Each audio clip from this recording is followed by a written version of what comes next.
Right, we're live. Good evening, everybody. Sorry, we had a couple of slight technical hitches there, but we're with you. Pointing no elbows, touching no elbows. So we're joined by Jenny and Karen again. No introduction is necessary or possible. Evening. Let me see. Is this actually? I wouldn't say no introductions are necessary. Go ahead and introduce yourself. Right. Okay. I'm Jenny Mortell, and this is my second time being asked to appear on this chat thing, and it's very, very interesting. A little bit nerve-wracking, but I think we enjoyed it last week, Karen, didn't we? Yeah, it went very well. Very well. You were great. I think we fall into it. I think I've got a good ratio of likes to views as well. So the fact that it's aimed, it's given the women of the movement, not just the female activists of the movement a platform, and that's maybe something that hasn't really happened before, and it possibly is catching people's attention. So as usual, I mean, that leads me into the reason for this channel is to highlight the activist lifestyle, because, we all agree that sitting on our backsides watching YouTube videos isn't going to save our country.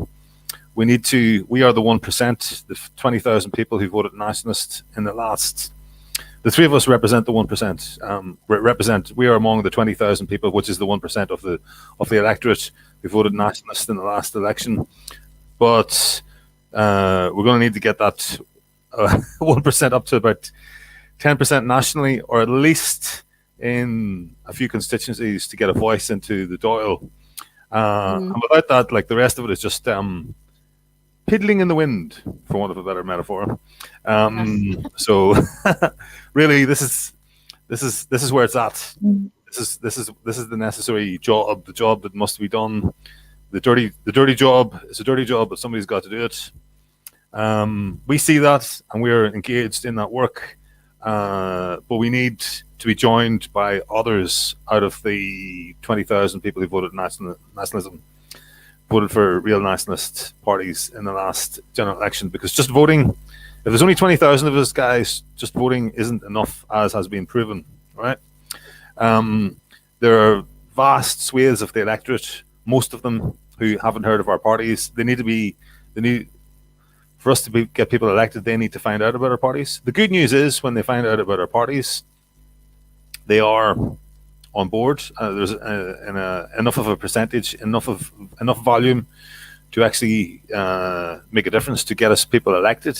If only everybody had heard of us. So the job is to get out to the electorate and get the message out there.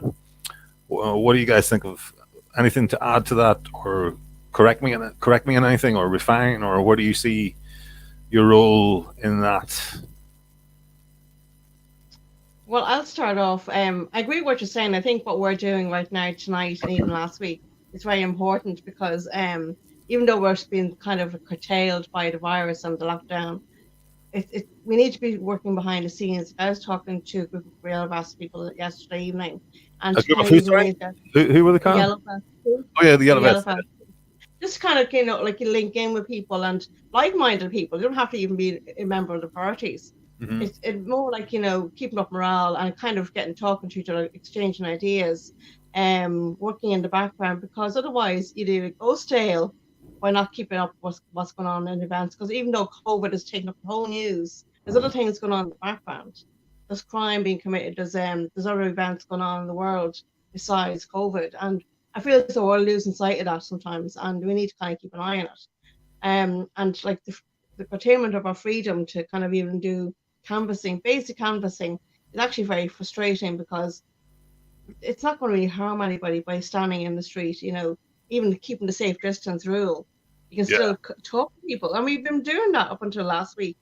And I don't want to be repeating myself from what I said last week, but it's still important, because no, don't worry about repeating yourself. There's nobody else saying. There's nobody else saying this, Karen. So don't. I mean, by all means, do repeat yourself, because there's nobody else. As far as I can see, Irish nationalist YouTuber land, nobody else is saying what we're saying. So, and this is the most important thing to be said. So just keep going with it. Well, to some extent, Niall is getting there. Niall up in Donegal is sort of getting there sometimes. But yeah, go on ahead. But I mean, even we're talking cross-party like we were last week, which is very encouraging. We need to keep doing that as well and keep the door open all the time. If we get someone from you, even people who are not in a party, I mean, Jenny helped Gemma O'Doherty in the past and probably continue to do that. We need to keep talking to each other. And there's going to be differences, but I don't really care because at the end of the day, we all want the same thing.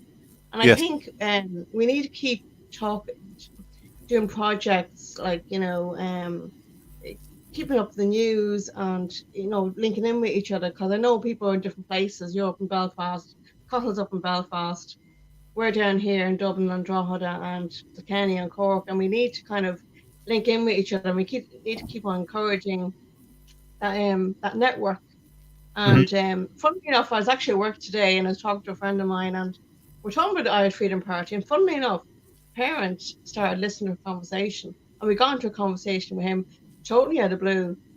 And it doesn't normally happen that way, because normally work is work and people have their minds on their kids and that, but totally out of the blue. He's very much what we were saying was like what we were thinking, and I did give my details. But I mean, at the end of the day, people are they're thinking what we're saying, but they don't know where to go with it. And I think we need to keep how to raise a profile in beyond this platform is going to be very, very much a challenge. That's the only problem. They just don't know where to pin. They have these thoughts. They think they're taboo, and they don't know where to hang these thoughts. But if we just like pop up and say, over here, okay, there will be people who disagree. There will be people who don't get it. But there are plenty of people, as we find it, who don't need any convincing. They just didn't know that this political option existed. And they're happy to hang their vote. And I remember having a long conversation with DT about this. DT, if you're there, hi. Because I found when I was going around the doorsteps that there were often people who never heard of us at all, heard 3 or 4 points, and then said, "Yeah, you got my vote," and maybe even 3 or 4 in the house as well, and a big thank you as well. Even a hug. I think I got a hug once or twice as well back in the pre-COVID days. And that was like very rare.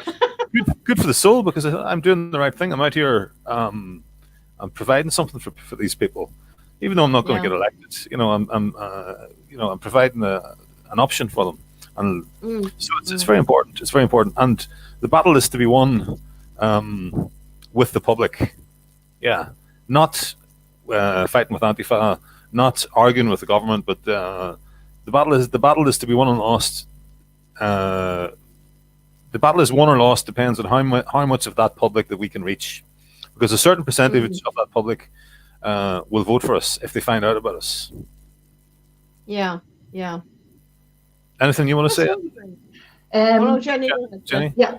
Well, I still feel that we're in a sort of a limbo at the moment, and it's great that we are trying to keep the conversation going, but it's a very surreal existence at the moment. And you were talking about talking to people on the streets, but there aren't any people on the streets. You could be walking. It's like being in a ghost town in my little area. I don't know what the cities are like, but really, I think, is it? Yeah. I can't believe how people are actually maintaining the house arrest. We'll have to call it house arrest, even though it's voluntary. But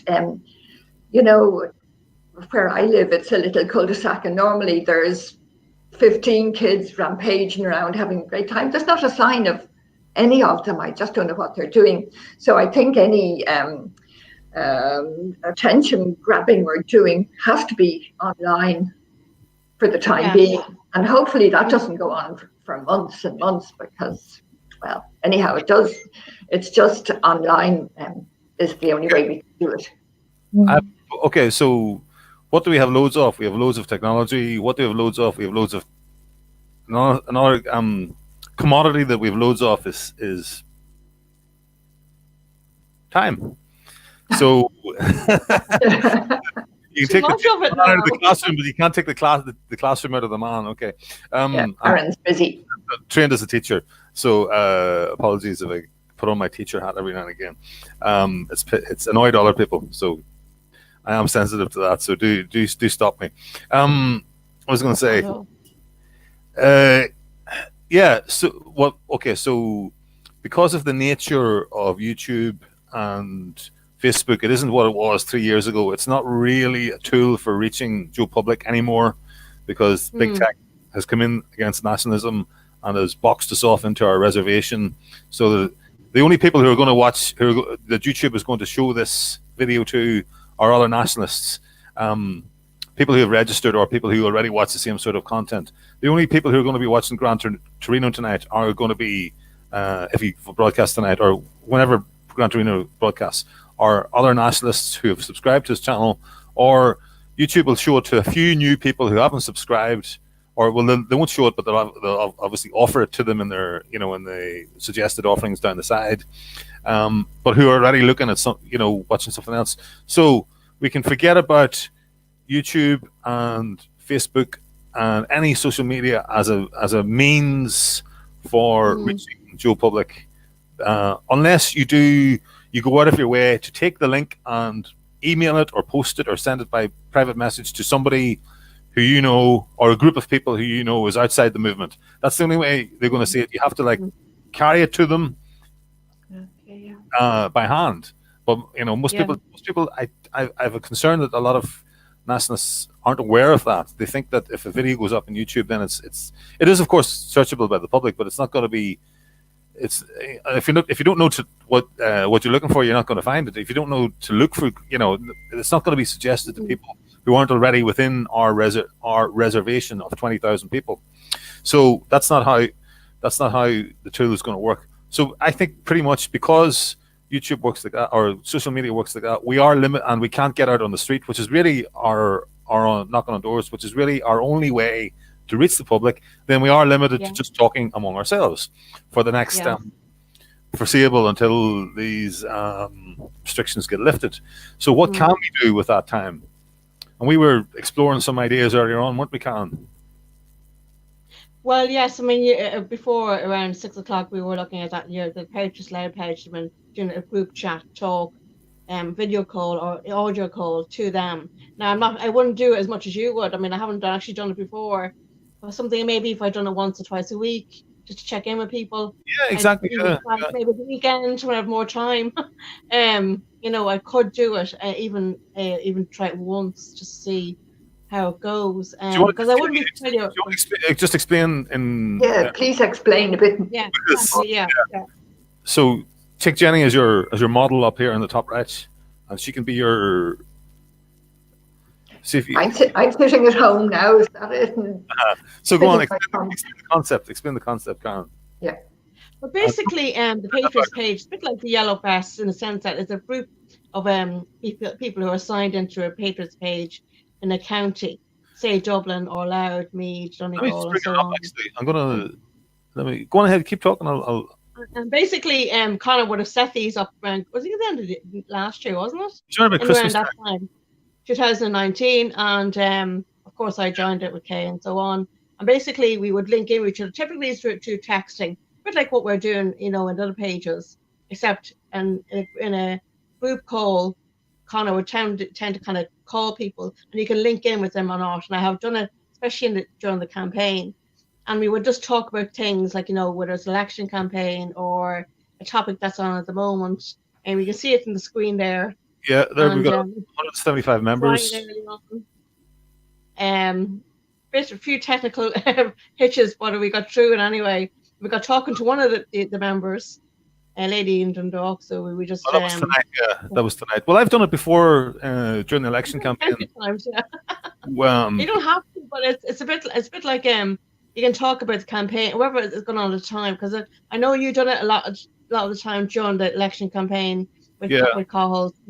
We engage with that, and you can have people from different parts of the county or the country, depending on who's in that group. And then you can come out with them when you're finished if you can't go on. There's no obligation to link in, because sometimes I've been at work or I wasn't around and couldn't engage. But it's up to yourself. We're I just think making, what you increase them a bit more. Sorry? We're just making calls, informal calls to get people connected, to get people to know each other, to build that trust up, to build the solidarity up. And we realize that we have to lead it. We go, masks off. We put our cameras on, but the other people that we invite, they're not obliged to. They can choose to show their faces or not, or they can choose to pick up or not, as the case may be, and tune in or not. And just it's a case of just getting to know and building that solidarity, because that's what's been missing in our that personal connection with all our nationalists in our area has been totally missing. And like there are 20,000 of us around the country, and there's 40 constituencies, then that's like 500 an average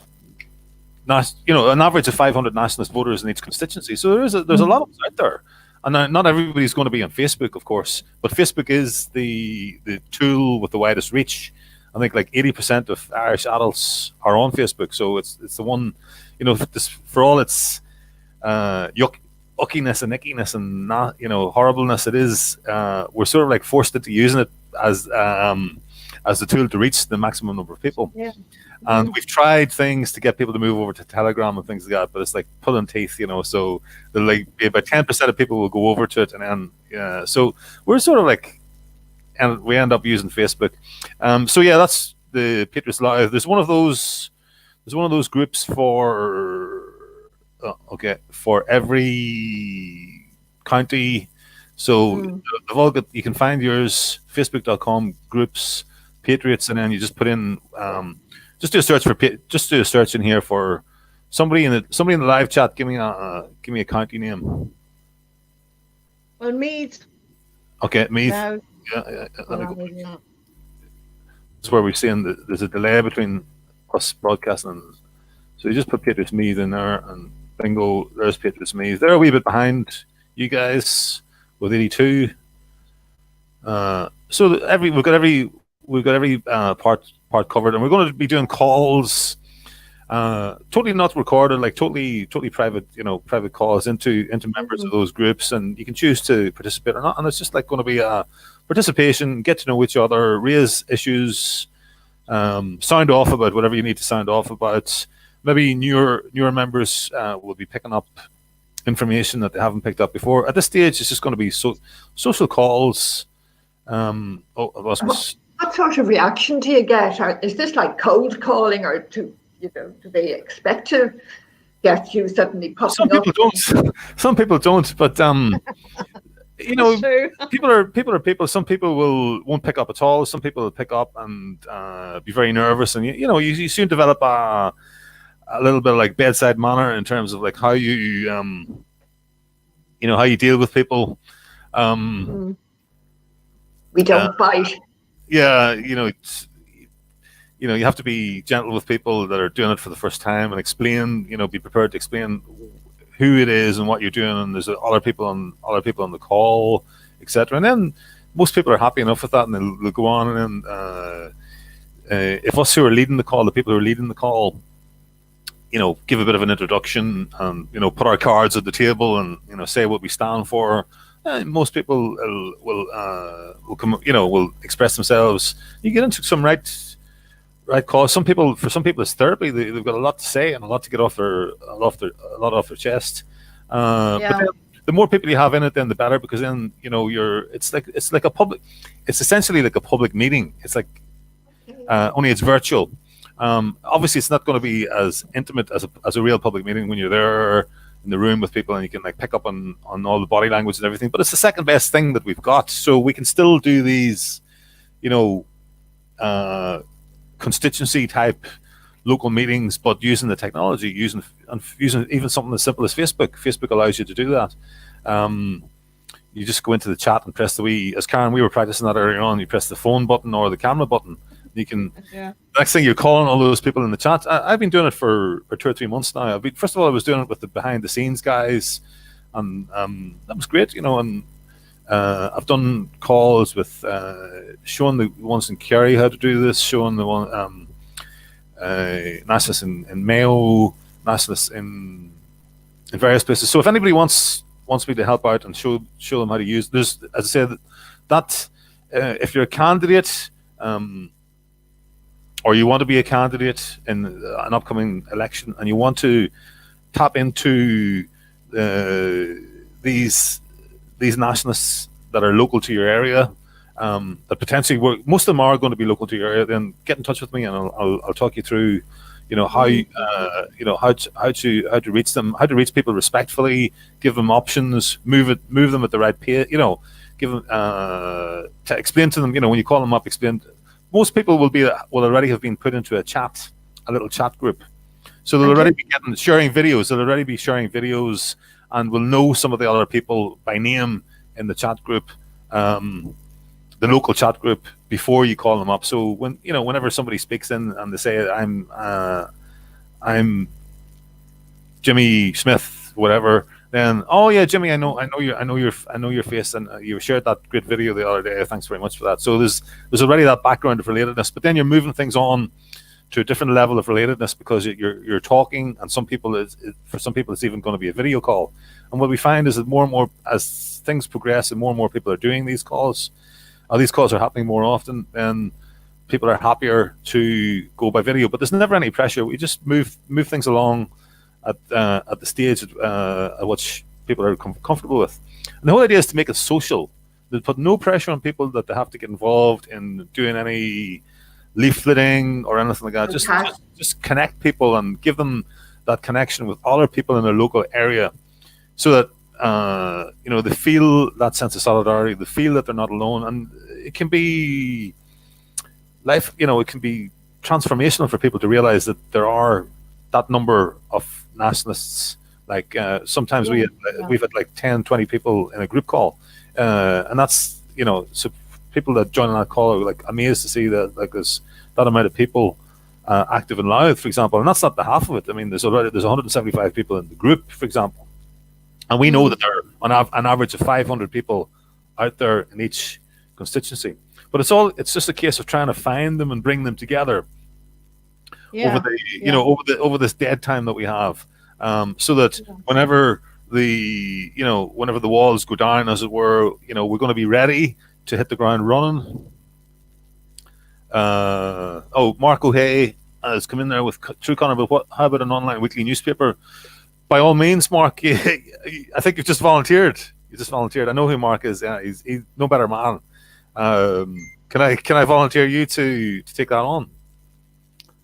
And we'll see if we can get a team of people around you. Yeah. That was very. I mean, I know Niall has been working on that. From Niall McConnell has been working on that from Donegal. It's a wee bit stop-start, and there's an issue with there's been a few. Okay, I don't want to get into it. The idea is good, but he's made a couple of blunders with it. But certainly there's room. That's a print one. There's certainly room for an online one as well. So let's keep running with that, Mark. I'm going to put you in charge of that one, right? So anyway, I'm talking too much. So somebody take over. I'm passing the baton. Who wants to chime in or take us off in a different direction altogether? We're talking about a newspaper. I think that's a great idea, and I know Niall O'Connor was starting one. I don't know where he is with it now. But what about? I mean, I know what we're doing is live, but what about a radio station? I mean, I know, is that possible, or how do we go about doing that? Like a nationalist. There was a lady up in Donegal who was talking about doing a radio station. Little Wolf, I think, was the latest code word for it. Bonry, she was on one of my earlier live streams there. It wasn't a live stream, actually. It was a recorded interview a couple of weeks ago. I don't know what's happening with that. I would say, again, we're up against I mean, if it's a radio station, it really needs to be on FM or findable. I mean, it needs to be discoverable for the public. Yeah. Because if it's like if it's just going to be an online radio station, who's going to find it? Who's going to look for it? It needs to be like sitting in there between 96 and 97 or wherever, somewhere on the dial, and somebody's going to be dialing, putting the dial through, looking for their normal radio station, and it'll come across us. So it needs to be on an FM. And I think Dolores Cahill of the Irish Freedom Party was looking into this, and the licenses are quite steep for that. Maybe somebody would be tempted to go pirate. Who knows? What about getting a slot in somebody else's radio station? Like I know People's Internet Radio. I don't know, would they ever have a spare hour or so that we could utilise if we were very nice to them? Yeah, I was going to say, the way Cahill, and I love that idea actually, Jenny, because I know when Cahill was doing his campaign, he had a good chance, a good vibe from Dundalk FM, and I know they're kind of like, they're community based. They're kind of relying on local funding, and they wouldn't be like LMFM, because LMFM wouldn't give you that space. But Dundalk FM, they seem to be quite open to ideas, if you know what I mean. I'm just wondering, would they have a speaker like us on once a week or something? Is that possible? I don't know. Yeah, you'll probably have half of. I'm not just talking about Dundalk FM. Tell them not demanding that they don't do it. You'll probably have half of Dundalk Antifa calling up, not LMFM, but the other one. It's a good way to tie Antifa up. Just say we're going to have I'm going to have an interview on Downtown Radio next week at 9:00. So there you go, Antifa. Get busy dialing. Get busy. I know, but everybody has their trolls coming in anyhow, don't they? Well, I think the issue there could be we're down to we're relying on people discovering us, whereas like the old-fashioned style, like the 1918, 1919 style, is we go to them. We go to the doorstep. We stand on the street corner with the leaflets, and this is how you get one-on-one, mano a mano. This is how you incrementally you just cover the country, cover those 2 million, 3 million. Well, what's the voter? What's the electorate? Probably about 4 million. Yeah, there's just under 5 million population, so 3.5 million I think was an estimate. So what else do we want to talk about tonight? Let's talk about the great spectator. The great spectator. What is it? What's the term in sports? Is it a spectator game or it's a spectator sport? Coronavirus, because there's nothing you can, it's a spectator sport. It's frustrating because like you're watching all these debates. Is it true? Is it not? And you're thinking to yourself, well, what does it really matter? I mean, at the end of the day, we're in lockdown, and I sometimes wonder, like the people who say it's not true, or insist it's not true. Well, okay, so what's your plan then? Okay, so let's say it's not true. What's your plan? I hear a lot of conspiracies and a lot of theories, but people are very short on plans. Any comments? We haven't reached that stage yet. We keep hoping that we wake up one morning and it'll have gone away, it'll have gone pop, and sanity will have returned, and it was a bad dream. Sorry, Karen, I'll just say briefly, because we are all waiting for this huge explosion of people being rushed into hospital and the actual bedlam, but I know a lot of everything has been cancelled. Sorry, Conor? Be careful what you wish for. Sorry, it's a bit of a... no, but there are different things. Maybe it's on the way and it's going very slowly, which was what wasn't supposed to happen, or what's the other? Maybe it's being contained, or else,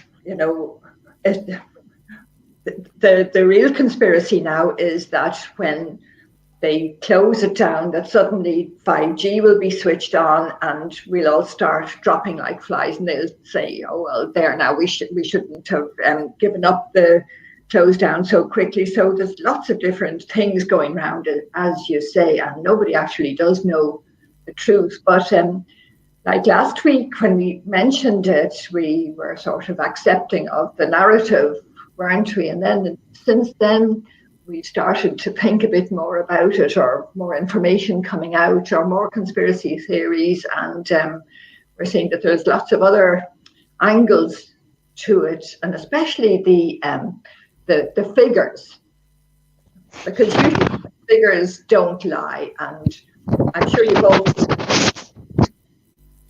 You're doing your exercises there, Karen. I'm sure you've all seen these figures of the numbers of people that die annually from all the different diseases, and it starts at the top and it goes way down to very few thousand for this. I know they probably don't know what the total outcome is going to be, but it seems to be as though it's a very people are not actually dying sort of in huge numbers.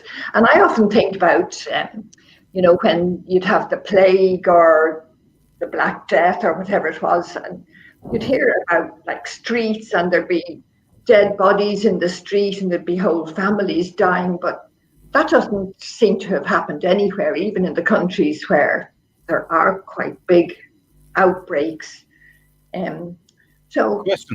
One quick question, Jenny. Is that because the virus itself is not dangerous or not capable of producing that effect, or is that because of it is, but there was effective intervention by those countries, or some, maybe not the most effective as possibly could have been, but some sort of intervention? I think the worry is that it's mutating because it's a new strain, because it's mutating, and they just aren't sure what way it's going to end up. And the fact that it is very dangerous for older people, as opposed to the younger you are, the less and less dangerous. And I don't think there is a note of any child hardly, well, hopefully not dying with it, but even yeah. So what was the question? I don't know. People now are saying that it isn't anymore. Who was that guy? The American guy, Dr. Fauci, and he's big into the vaccine. Is that the link you sent me earlier on? Is that the link you sent me earlier on? No, that's a different guy. He's the guy, one of the guys that stands up beside President Trump every day and says his little spiel. And he has been now heard to say that it's probably much the same as a bad flu. A different strain of it, and maybe just more contagious. And the only thing is, I find that, and maybe people won't agree with me on this, I don't know, Jenny, but I find that our freedoms are taken away. And I don't know if you've seen Nigel Farage's video from yesterday. Yes. Regarding our freedoms. From the bottom of the stairs. Yes. From the bottom of the stairs, yeah, I've seen that one. Yeah, it was on yesterday, and he spoke very honestly. He has respiratory problems as well, and he has taken precautions even before the lockdown in the UK, and he has, been reasonable and been very safe for himself as well as other people. But he's been going out for walks 3 times a day. His freedoms are not, but he's not going to let his freedom be curtailed because of a lockdown in the UK. I don't think we should either, and I'm afraid that they'll start becoming the norm. I got on the bus yesterday in Dublin, and all I could see was a Dublin bus, yellow cards on the buses, on the seats, telling me where I cannot and cannot sit.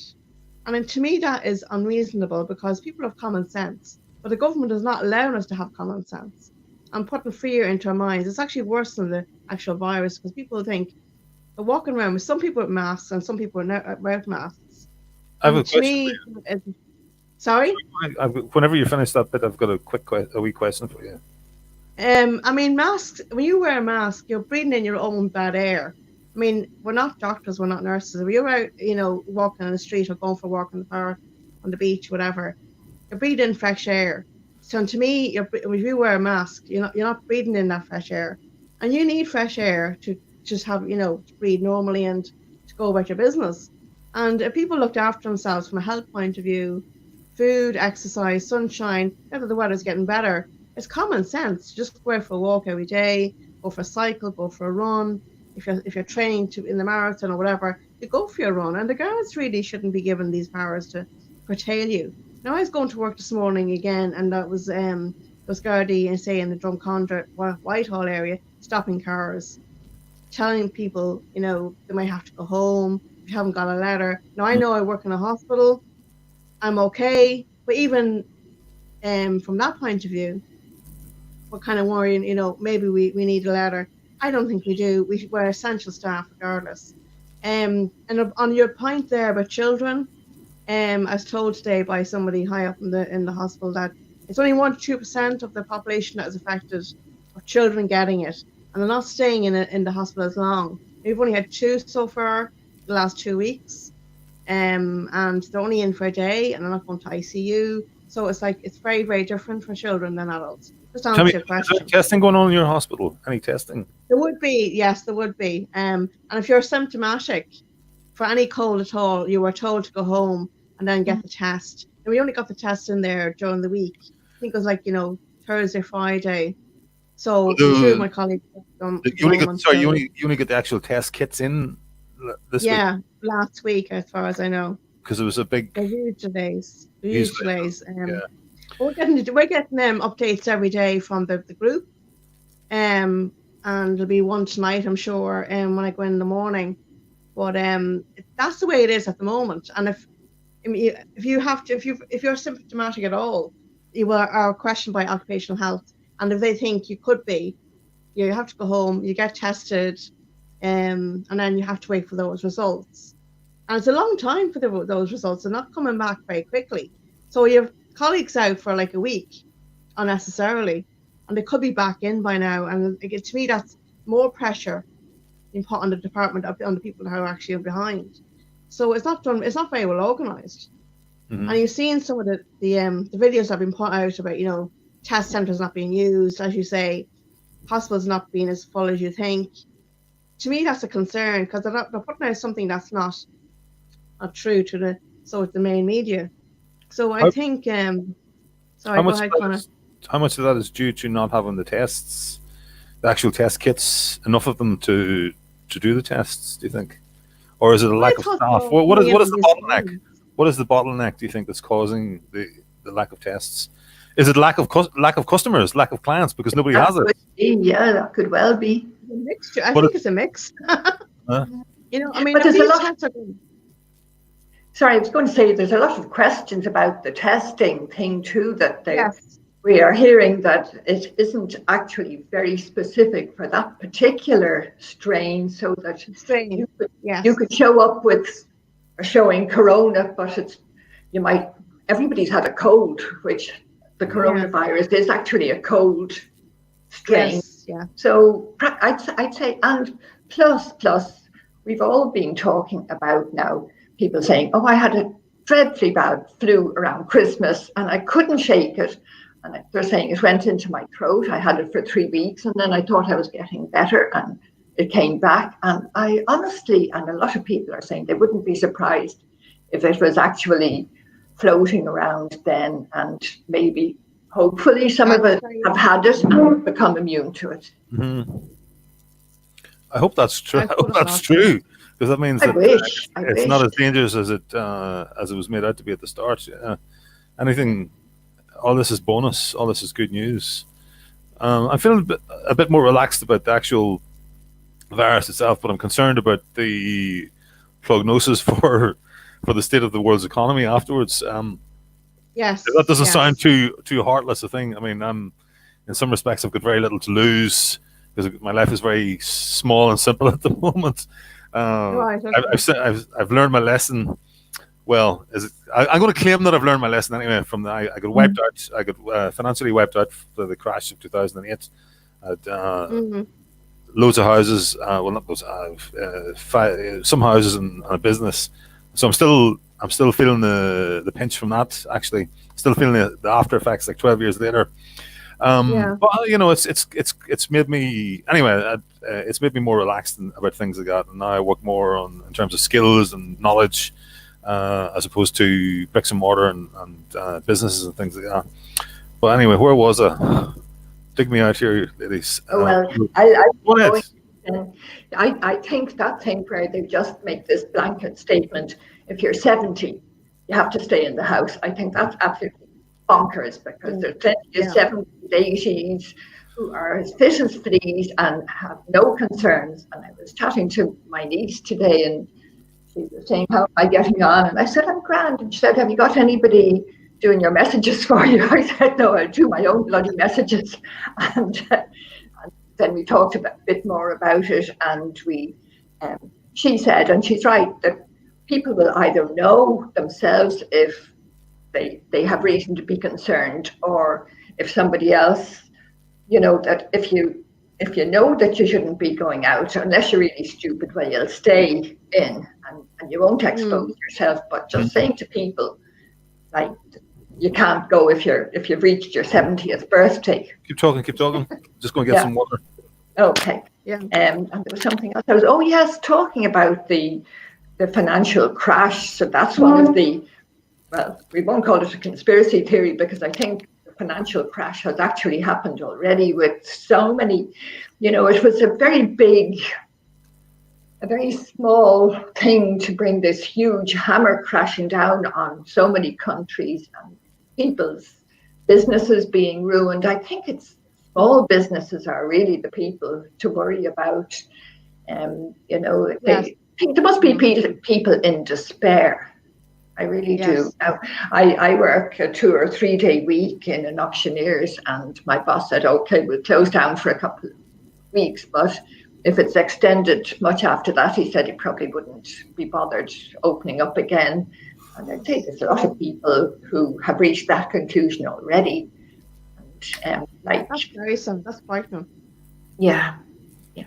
What I also want to bring into this as well, now that you mentioned businesses, and I seen an article last week, I think it was Friday, they're talking about the vulture funds and how the vulture funds are they're going to actually thrive on this again, because we're getting a reprieve. I mean, I don't have a mortgage, but I mean, a lot of people will. And what's going to happen is people are getting a reprieve for 3 months. And say you go back to work, and say the 3 months are ended. Some banks are adding the loss, the cost, straight away onto the price of the mortgage. Say you're spending, say, $1,500 a month. You might end up paying more than that when you go back to paying it properly, instead of waiting until the end of the mortgage in 30 years' time. So which is more reasonable. So, and then that leaves you open to the vulture funds, because the bank will be forcing, the handler will be forced to kind of hand you a bad loan, which isn't really a bad loan, it's not your fault, over to the vulture funds. And they're doing it anyway before all this started. They're handing over good loans to vulture funds as it is. So the vulture funds are going to come in, and they're going to be hanging around waiting for the likes of that happening. And it's not our fault or anyone's fault if they're behind. Because if you go back to work and you're starting to pay your mortgage again, it'll take a while for you to get used to that again as well. And if you're lumped with more, like say maybe 300 or 400 more euros more than the norm, then you're going to struggle. So that's something that needs to be watched as well. And in particular, I think the Ulster Bank in particular was doing that, was threatening to do that. The call. I saw Chris Doherty was making statements about, or he was reported as highlighting this as well. It's a shame that one of the nationalist party leaders didn't get in on that too. Possibly they might have done, but of course we're maybe they did make an announcement or give a press release on it, and it just wasn't picked up by the papers, because we're not we're in a, what do you call it, a press blackout, as it were. But it was certainly worth. It could be an issue there. It's a shame we did. Serena couldn't make it tonight, because she being a mother herself, she could have being a family woman, she with 3 or 4 kids. It'd be interesting to get her views on that. And by the way, if we're looking for, we're going to make this. Are we agreed that we're going to make this a regular fixture? Yeah. Guys? Yeah, every Tuesday at 9 o'clock. Okay, cool. So we're looking for female activists to come on and contribute. Don't worry about if you haven't done it before. You can just sit back and find your level of participation. Wait until you're comfortable to chime in. You don't have to show your face if you don't want to. Just have an audio setup. So if there is something that you do want to contribute on, then you can chip in. We won't put you on the spot. I'm not so bad. Maybe I'm a wee bit tough with my questions. No, it's a bit of a terrier with my questions. Sorry, another thing. Well, it's better than me talking over the top of you all the time. I'll talk over you, Conor. Okay, cool. Go ahead. There was a woman I was talking today. She has some, I think she has some young kids, but she also has some college-going kids. And she said, she has had to pay fees for this college course, and they reached the end of the thing, and she will have lost a load of money from, tuition that the youngsters didn't get. And I'm sure there's no talk of getting paid fees back for that. You mean for leaving certain college and that? College, yeah. Well, I don't suppose that they're too worried about the leaving, but if you've had to pay college fees, you wouldn't be happy. And there's something else going through my head, but it's gone now. But there's so many aspects to this whole thing. Oh yes, what's going to all these rules that they've brought in, and are they going to be hanging around? I mean, a lot of us are really worried about losing our freedom to move around, and these rules and regulations being brought in, and will they suddenly wipe them out, or will they be very happy to keep them hanging on just in case it happens again? Don't you and think also the issue of the borders. Sorry? Don't you think there would be a national outcry if they try to hang on to these laws? If they didn't, if the numbers start going down, or the daily numbers start decreasing, the daily deaths or the daily cases start decreasing, and actually, so it's clear that we've turned a corner, and the government isn't relenting with the. Don't you feel that there would be a national outcry, and that would be dangerous for the government to keep going with that, because it would actually radicalize a whole lot of their own followers, for example, and the Pillar Party followers, the normies, or maybe not. I mean, any thoughts on that? Well, I know when I was listening to Nigel earlier on, he was saying that it will actually if you keep off this lack of, or like a curtailment of freedom, people will retaliate, and it actually could spread the disease, because people will come out of their homes and spread the disease. Whereas if you relax the freedoms, let people give maybe other kind of pointers to kind of keep yourself safe and other people safe, and still have your freedom to go and come as you please. And this thing about not, 2 kilometers from your house and only allowed to go out at certain times, and even having helplines to retaliate or to report your neighbour. That's not on. That's not to me. That's East Is there Germany. such a thing? In England, they are. I know it's not here, but in England, they are. That's the concern, and I understand what you're saying. But the other issue is the open borders. They haven't closed our borders. I know, and that's the point. is serious. It really seems as though they want a few more people to come in. Now, that's an awful thing to say, but otherwise they should have been closed, shouldn't they? It's almost like they're under religious compulsion to keep those borders open. It's like it's taboo, or what's the term? It's like killing a cow in India.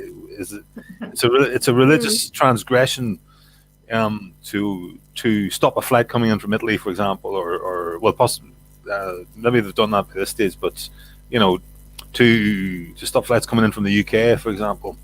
Obviously, we've got people coming home, but you could make exceptions for our citizens coming home. And then test them there. And then if doctors coming in from Australia, New York, or whatever, coming back from Australia and New Zealand to come home to help us, then have them on a special plane, test them when they get here to see if they're okay. And if they are okay, release them and let them help out in the hospitals.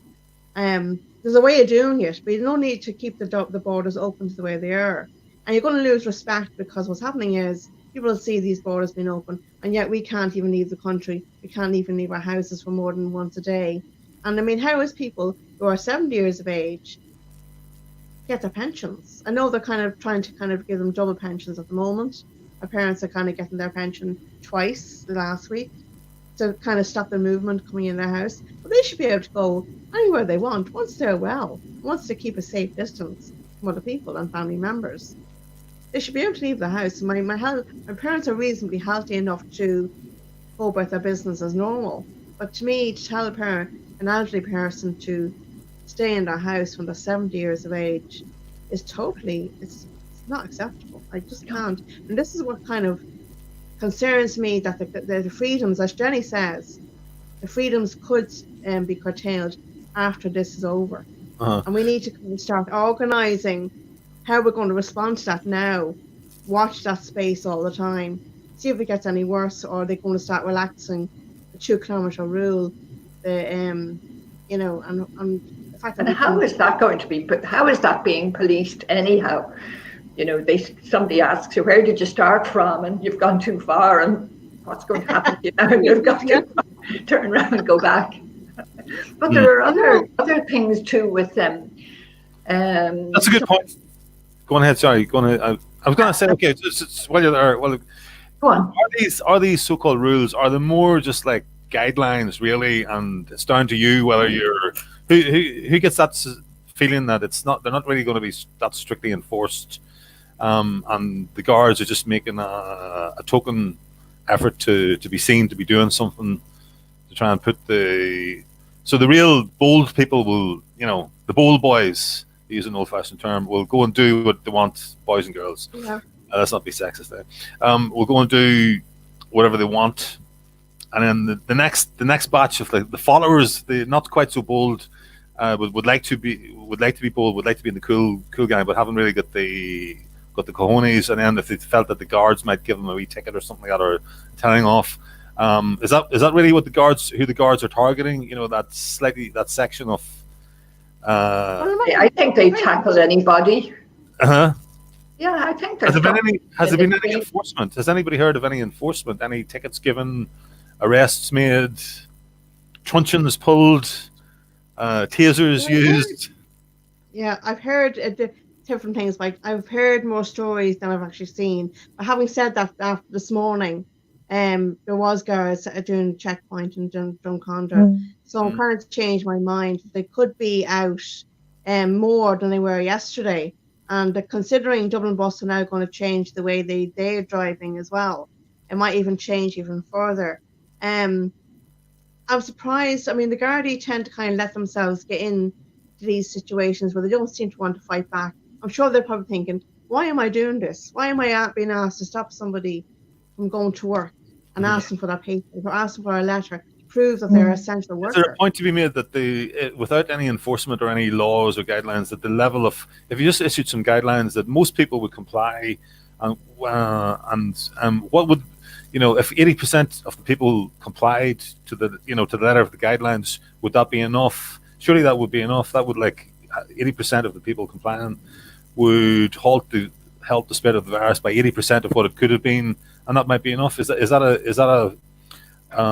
useful give or take? Is that a useful trade-off, just to avoid, or would we rather go for, 20% of the lives lost could be saved if 100% of the people complied all the time? Do you know what I mean? So are those? Yeah, but the guidelines are too tight. The guidelines are too tight to the point where. That's, of course, I'm coming from the assumption that the virus is real, so that's maybe an assumption that we can't make in the script. So maybe it's not a good question. But what would the compliance level be if there was no guidelines? And would it be? Here's a question about society, the changes in society. Would that be different from what it would have been 50 years ago? Would the level of compliance be different? Have the changes in Ireland made any difference to the level of community spirit and feeling of national solidarity?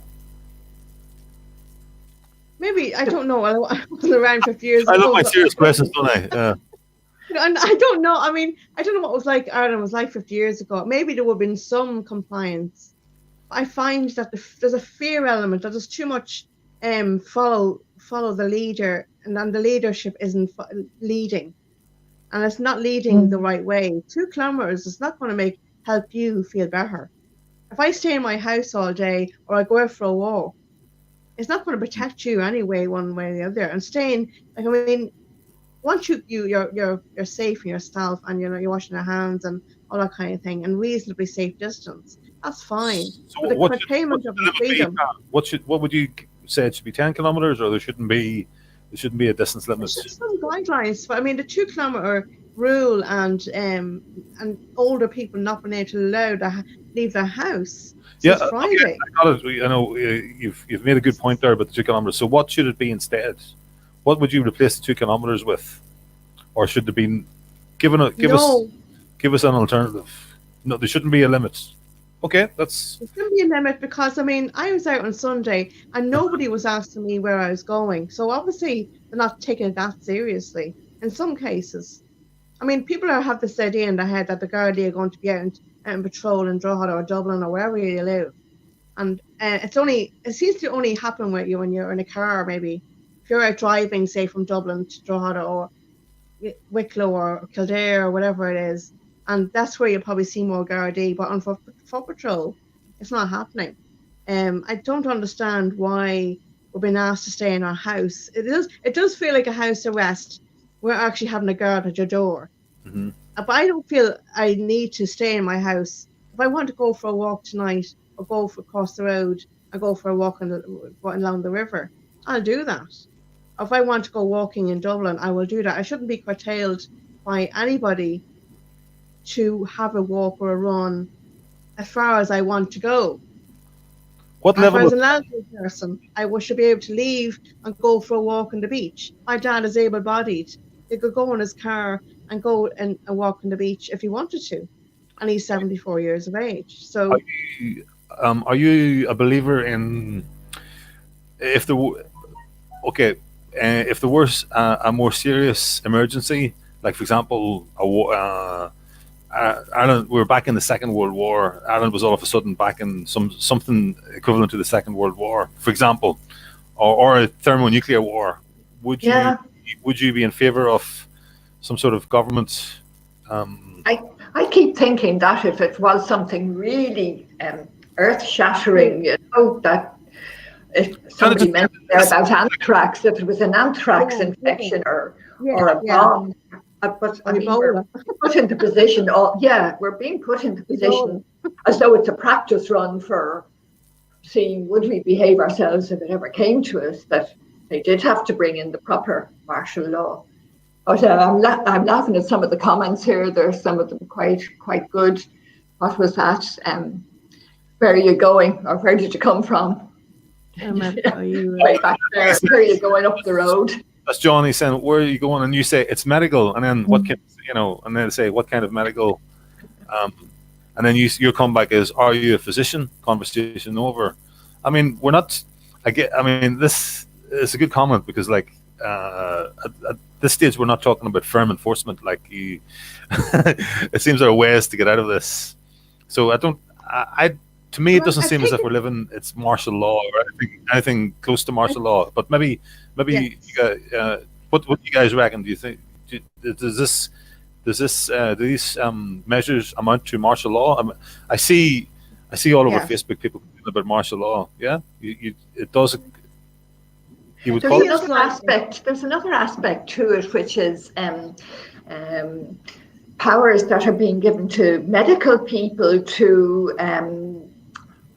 If somebody decides that you have a threat, that you have this virus and that you're a threat to people and you're not behaving yourself, that they can take you away and put you into hospital, and it only takes actually one doctor to sign you off, and they don't have to necessarily let you out in a hurry. I'm sure, Karen, you would agree with the fact that people can't be visited in nursing homes. But on the other hand, there are older people with no visitors, and their mental state is really very bad, especially if they're reaching their end of days. And somebody was saying, "Oh, well, it's okay, you can come in if they're, in their last hours." But that is really callous, isn't it? And the funeral aspect of it, not being able to go to a funeral. If you're a grandparent or you're, a neighbour or whatever, the normal life as we know it is gone almost in a matter of seconds. I mean, 2 weeks ago, I was sitting with Kay and other friends going to lunch and coffee and cinema, and away 2 weeks ago, and I feel as though my life has just changed like that. And I'm healthy. I'm working. I'm lucky I'm working still. And I find that there's an element of martial law to this that's not fitting with what's actually going on. Not appropriate to It's not appropriate. It's like too far gone. Out of It's too proportion. far gone. Yes, it's contagious.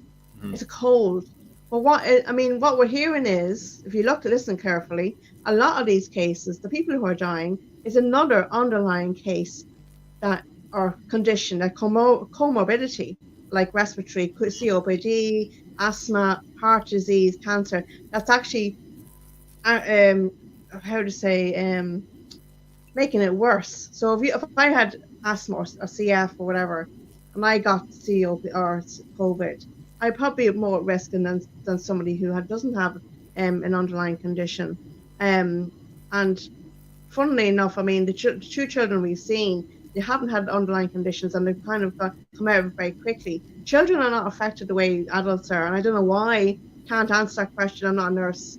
I'm not a doctor, so it's lucky enough. It's not getting any worse for kids. It's only, say, people my age, upwards, teenagers and 20-year-olds are suffering from this.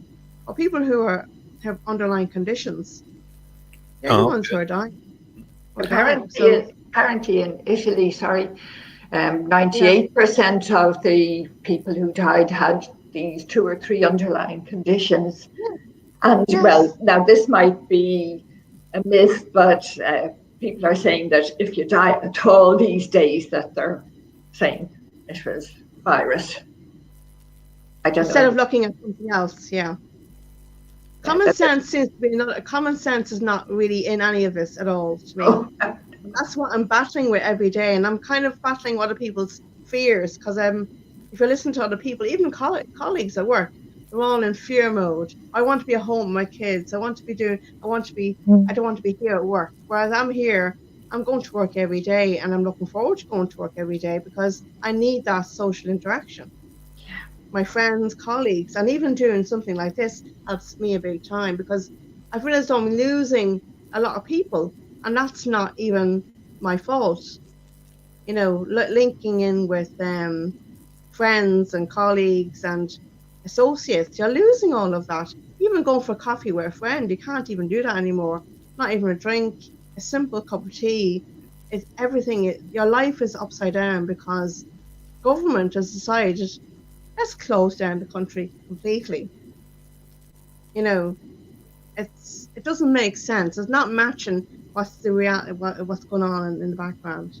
Okay. That's the virus. What should we do? Should we fight it, or are we going to put up with it? It's a difficult one, because obviously we were taking instructions from above, and I can understand why, because obviously we don't want to kind of put ourselves in a bad light, because obviously we want to respect the people who do feel it's it's real. We need to be socially distant. They're the majority, aren't they, Karen? Yes, and that's the problem, and you're kind of respecting their wishes, but at the same time we can't even go out and talk to people. We can't canvass. We can't even organize a meeting. I mean, businesses. I mean, before all this started, I was looking at different venues for our next meeting. We can't even do that because it's closed. Mm-hmm. A hotel is closed. A pub is closed. All our basic stuff, our basic freedoms to even make a decision, to go and get your hair done, to go and organize a party, to go and organize anything, it's completely gone. And do you think that sorry, I keep interrupting. Do you think that the powers that be are delighted that all those protesters are being put in our place? We can't do anything. We can retaliate by doing this and keep on talking to each other and come up with new ideas and how to kind of get around it. We can start brainstorming and come up with new ideas and linking in with each other.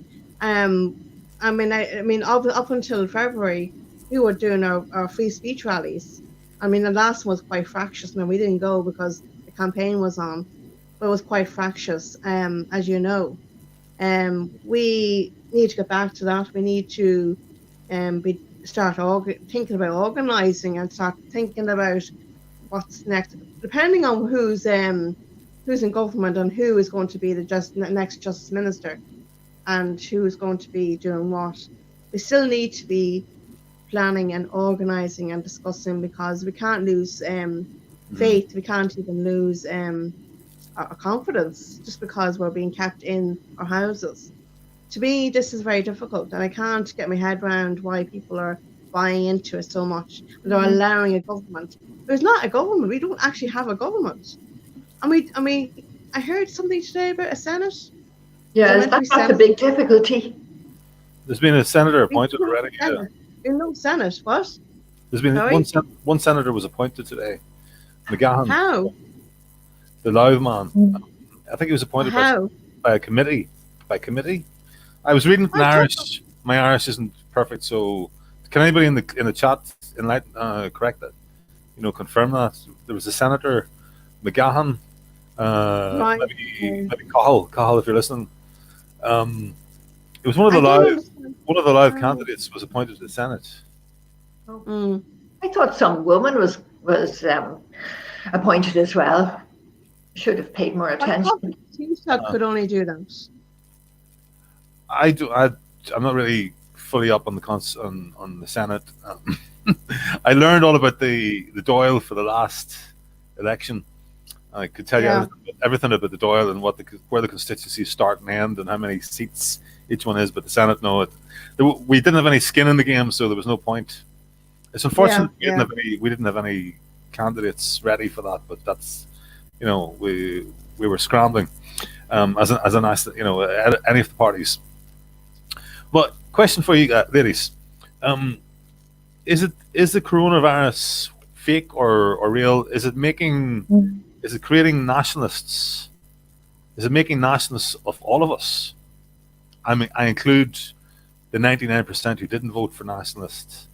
Didn't vote nationalist at the last Irish general election. To what extent is it making nationalists of all of us, without us having to do anything? And all we have to do is pop up after the restrictions lift in the middle of our nuclear winter of a recession or depression, and just pop up and offer people a nationalist alternative and just reap the rewards or reap the grapes of wrath, as it were. Yeah. So basically, you're hoping that they will turn in favor. Well, I'm asking and throwing it out there. Is this coronavirus going to make nationalists of all of us? I don't quite see the connection.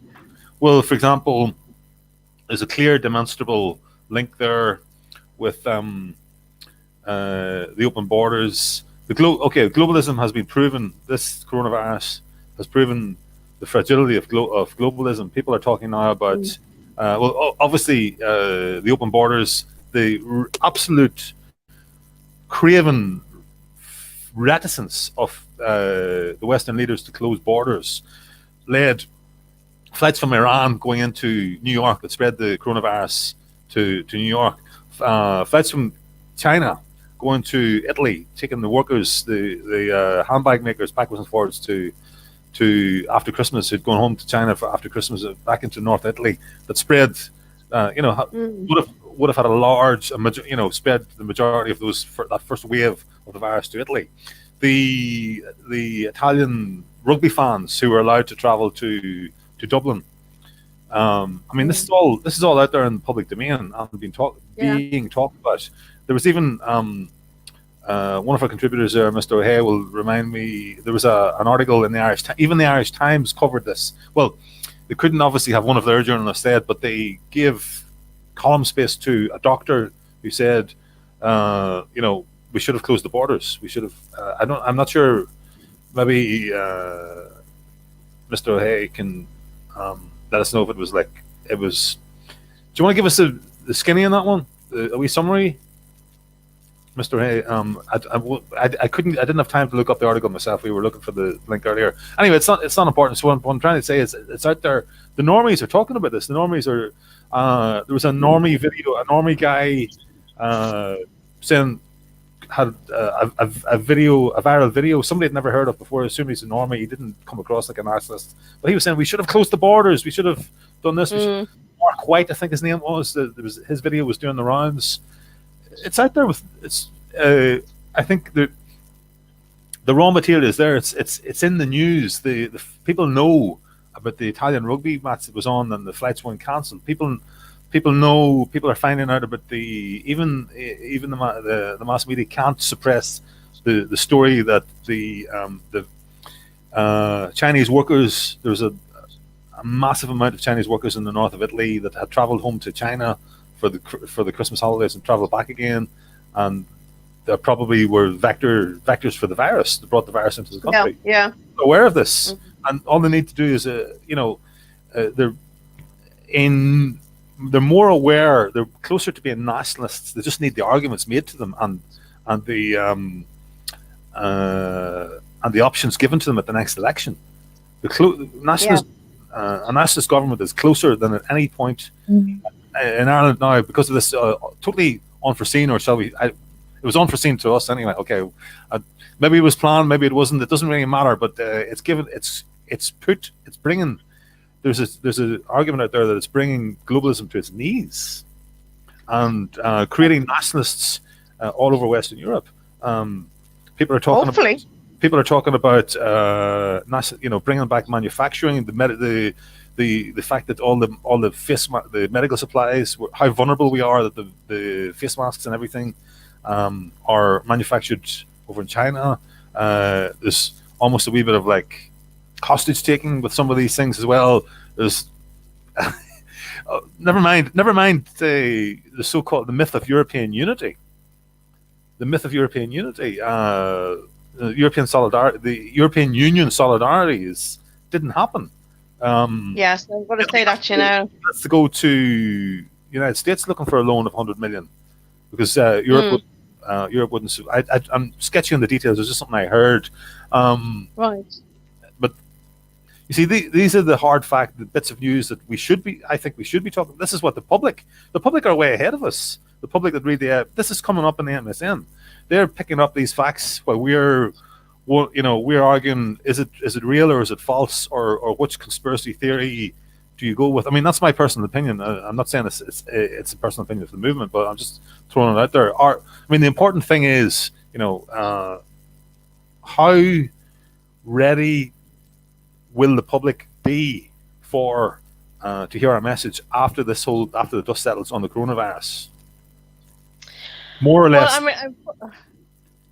Well, first thing, I heard, I don't know if you've seen the video there on Sunday, called the Gearóid, the two guys called Alex in the UK. They were saying this. It was going back to a comment that was made by Macron last Thursday or something, and he was calling for unity. Mark who? Sorry? Who was the guy? Who's this person you're talking about? So I missed.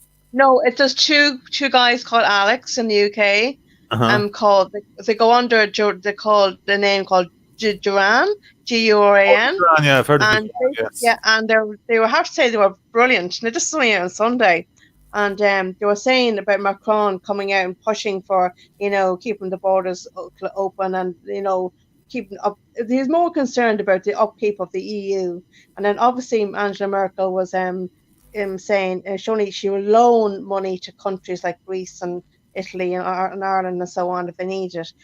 Pushes back to austerity again, like 2010. So she wasn't even going to bother, wiping the slate clean if people couldn't pay it back.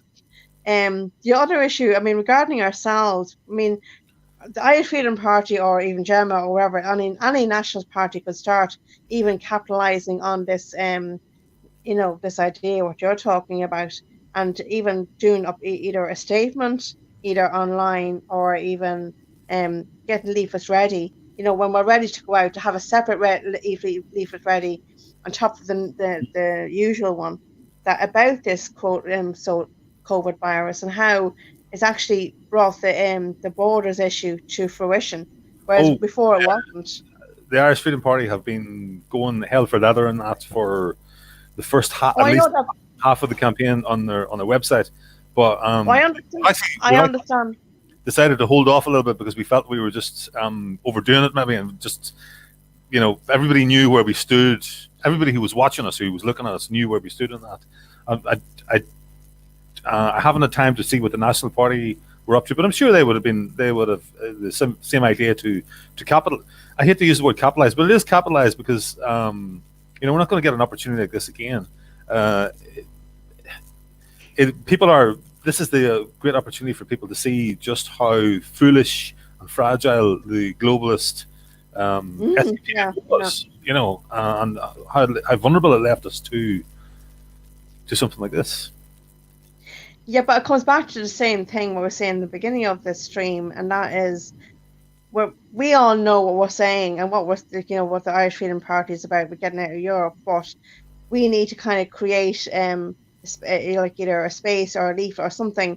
Say the people out on the ground, like when this is all over, having a separate leaflet or information that reaches those people who don't really see us on Facebook or streaming. They might not even relate it to borders until you tell them that. It kind of highlights the fact that the borders issue and being a part of the EU is actually very, dangerous in some cases. And in this case in particular, and that the issue of being part of an EU state is actually weakens our ability to kind of protect ourselves in a situation like the coronavirus or any other kind of national emergency that comes along. So I think we need to kind of have, while we're having our own main leaflet, we have to have a separate leaflet and just dealing with that alone and really capitalising on the COVID issue in relation to open border, because not everyone believes in IR exit. And how do we use that situation or this situation to highlight how weak the EU is in relation to protecting everybody? Because the two guys I was talking on Sunday, they were highlighting the fact that if you say, for instance, you're Eastern European, you come from Poland and you went to work in Italy or Germany or France, they're all going back to their countries because they don't see any work in the country that they're in. They're going back to their own country with no work either, and they're bringing the virus with them. So that's even weakens it even further. So it's creating more problems than it's worth. So to me, it's an opportunity definitely to kind of highlight that issue, because I think you need to go back to basics when it comes to pushing the IR exit issue and using the COVID to do that. If I don't know anyone would agree or disagree on, So what do you think, Jenny or? I was just interacting with the chat there. They were just hold that thought, Jenny. They were suggesting that maybe Sinn Féin might do a flip flop, that it was and actually come on board with a proper nationalist stance in terms of like economic nationalism, sovereignty in the face of learning from the experience of this of the COVID virus and how lack of border control has left us very vulnerable, and outsourcing of manufacturing, outsourcing of and the move to outsource our food production, which hasn't fully happened yet, thank God. But if the EU has its way, we'll be growing bloody silage, grass for fuel and have no food production left in our farms. Anyway, so McKay was saying there, the speculation was, would Sinn Féin do a flop and actually come on board, jump on the nationalist bandwagon? He was maybe it was Cahill had said that, and then McHugh had said, not sure with the present leadership. But I'm not sure. I think I know who this is, but I'm not sure if it can use his first name. Maybe you'll let me know in the text. McHugh says, not sure with the present leadership. Obviously, Mary Lou, who's completely global homo. I shouldn't have said that. I'll probably get a strike. I don't know. I'm new at all this. Sorry, YouTube. I'm new at all this. Not sure with the present leadership of the big Gashian. The first when I saw that, I was thinking Niall, but then of course he's talking about Pierce Doherty, right? Who's potentially got some backbone, nationalist backbone in him somewhere. Let's hope. I mean, if Sinn Féin end up becoming a proper nationalist party again, they're going to be hard to beat. A lot of people will have difficulty trusting them because of the flip-flops they've done in the past. But at this stage, with a country to save, we'll take all the help we can get. I would have reservations about that, obviously, but the electorate seemed to it remains to be seen what the electorate will say. But we have to keep pushing the whether it's ourselves that go forward with this and become the change, or we become the kingmakers because we introduce the message, about national sovereignty. It doesn't really matter. Well, obviously, ideally it would be ourselves, but the second best would be another party. And there's like a model for this. This is what's been happening all over. If you watch Steve Turley's analysis over about the way politics has been going throughout Europe, with the nationalist populist parties arising, and then the centre-right parties moving towards the nationalist party, nationalist populist. This happened in Greece recently, and basically it's the saving of the country. It's the slower saving of the country, of those countries, of those nations. So I mean, we have our ideal way of doing it, but there's more than one way to skin a cat. Yeah. Let's see. Let's catch up with what McHugh's come back to me. I look at the practicalities again. Okay, that's to do. I think that's to do with the online paper. Is that right, McHugh? Yeah, I am. Gearóid, I'm hogging the conversation. DT, good man. Hi, but DT, you've changed your tune. You've changed your tune, son. Oh, it's okay when you're not talking. Okay, I'm only joking though. DT, we're glad to have you. Glad to have you on board. So I'm going to shut up. Conor, you could ask Gearóid on one week. She's a fantastic speaker. Yeah. Okay. And a fantastic activist. Yeah. Okay. There we go. Ger, please come and join us. And you can hog the conversation for a bit. Come and join us next time. So Jenny, take it away. Are we saying good night? No. Well, unless we want to. No. But I think I've said enough about conspiracy theories. I'll be getting a bit of reputation, so I just better be careful. So, well, it's a there's a lot of people in our movement who are thinking those thoughts at the moment. So it needs to be addressed. I mean, it needs to be expressed. It needs to be expressed. Now, I hope I wasn't too tough with some of my questions. So I've tried not to argue the case too much. I've got different views, but I'm starting to actually come around. I'm starting to come around that maybe there is some truth in these things. But then again, my conclusion is, does it really matter? Because we still, whether the Chinese started the virus, or it was accidental, or it's a ploy by the global cabal to crash the world economy, we still have the same job to do. In the next election, we still have I don't see how it changes our point of attack by much, really. We still have the same job to do. We have to get a nationalist government in there by hook or by crook, step by step. I'm always trying to find the truth of things, though. You never will, but I hope there is somebody working away, and that in the end the truth will come out, because there's so many things going on, and there's so many people coming up with, stirring the pot with lies and things as well, which is very exasperating. Well, the challenge for us, I think, is other people's fears that are bigger than the virus, and people's compliance, so ready compliance, and that's what really is concerning. Because, I think it's even listening to colleagues, they seem to be, for some reason, I find that the public health servants, the most compliant of the lot of us. I find that they're the least likely to question, and I find that very frustrating. And having worked in the industry, the sector, for years, I've seen that in other situations.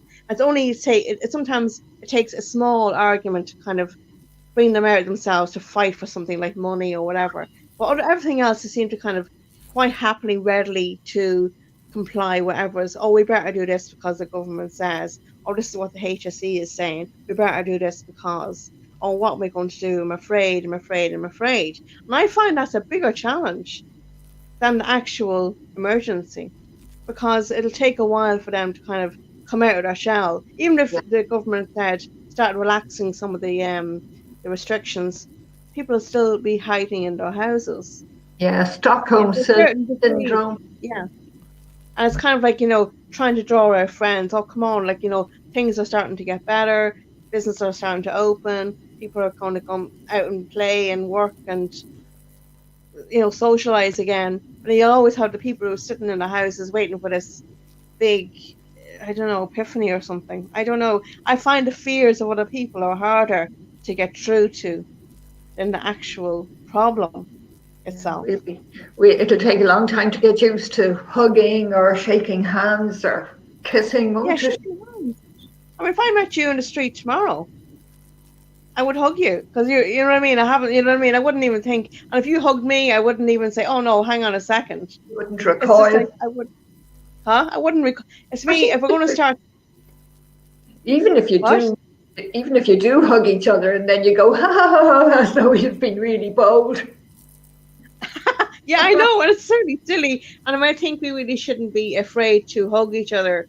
We're not going to catch anything because it's not going to change anything. Yes, wash your hands and be sensible, but this safe distance thing, I'm not sure. And when I went to the park on Sunday and I could see these markings on the path in the park, they're going to be there for years. And it's like a legacy they're leaving behind that people look back on and saying, did we really actually do this? How stupid were we?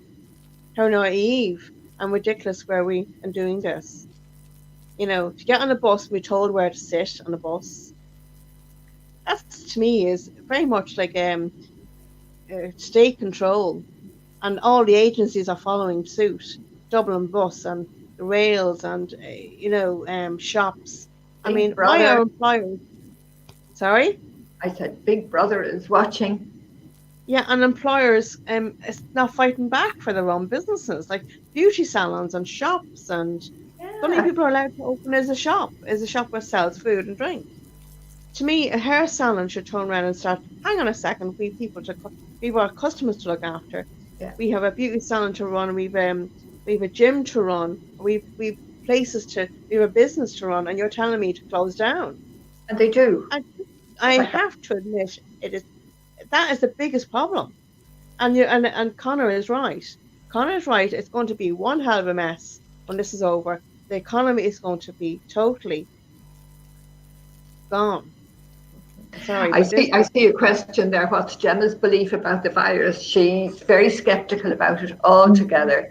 You can watch some of her live streams. She's been talking about it over the last few nights. And if you go onto her website, www.gemma.Doherty live, you can look into all her things. But she thinks it's, well, I won't say, but she does not believe that it's as serious as we're all being told about it. And I saw, hi Des, I see Ger already asking too about have we any opinions about Agenda 20? Yeah, let me get that question back, Agenda 2020. People are saying that it's so, well, we know what that is, don't we? That we're all to be good little citizens. We've all lose our individuality of living in isolated areas. We've all to come into towns where we can be supervised, and the way it's happening in China with smart cities in 2020. Was 2020 one of the agendas, or? Well, they was it one for 2030 or 2035 now, but it start off as 2020. Okay, well, that's the one that said smart cities in it. Okay. And then Jared comes back with another one here. Her theory is that the coronavirus, I'm presuming, correct me if I'm wrong, Jared, is that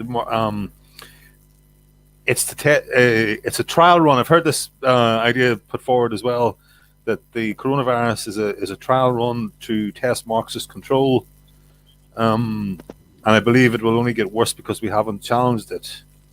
So I think we've let me put that one out to the chat as well, because you guys have sort of covered it, and while you guys are covering it, I'll see what the chat have got to say about that.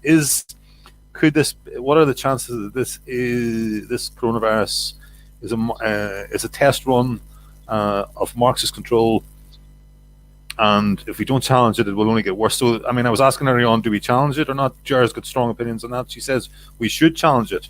Jer, how would we challenge it, guys? Or do you agree that it should be challenged? I think they agree. I think after a couple of weeks. I think if it doesn't settle down after a couple of weeks, say the 12th of April, and I heard an announcement this evening that it would be going on for another good bit, but that people should start getting out and marching, doing a bit of marching. Mm-hmm. I'm good with placards. I think that after the 12th of April, we think we should start marching. And I think, okay, we're giving them a chance. We've been, complying at the moment. Yeah. But after 12th of April, I think we should start marching. And I mean that seriously, because I think it could be a trial run. I think I'm worried about these controls, as I said earlier on, it could be around even after the emergency is gone. And apart from the fear hanging around, the control of movement and the idea of being stopped in your car, asking where you're going, how long you're going to be, and where you're going to be, where you work, and is it essential work, and all that. And having a letter to go to prove that you're going to work is totally there's no words to describe what I think about this situation.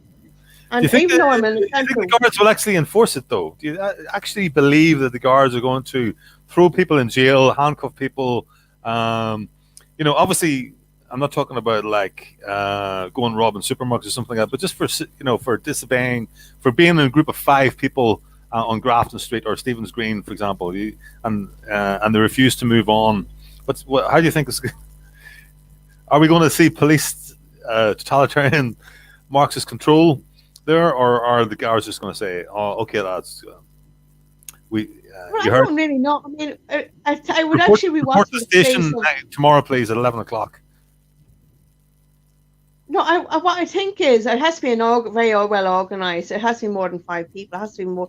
I'd say, but if it even was 10 people, 20 people, 30 people, because at the end of the day, you have a situation where I can't stand in my street, or say even West Street or Grafton Street or Conor Street, and be standing right beside you.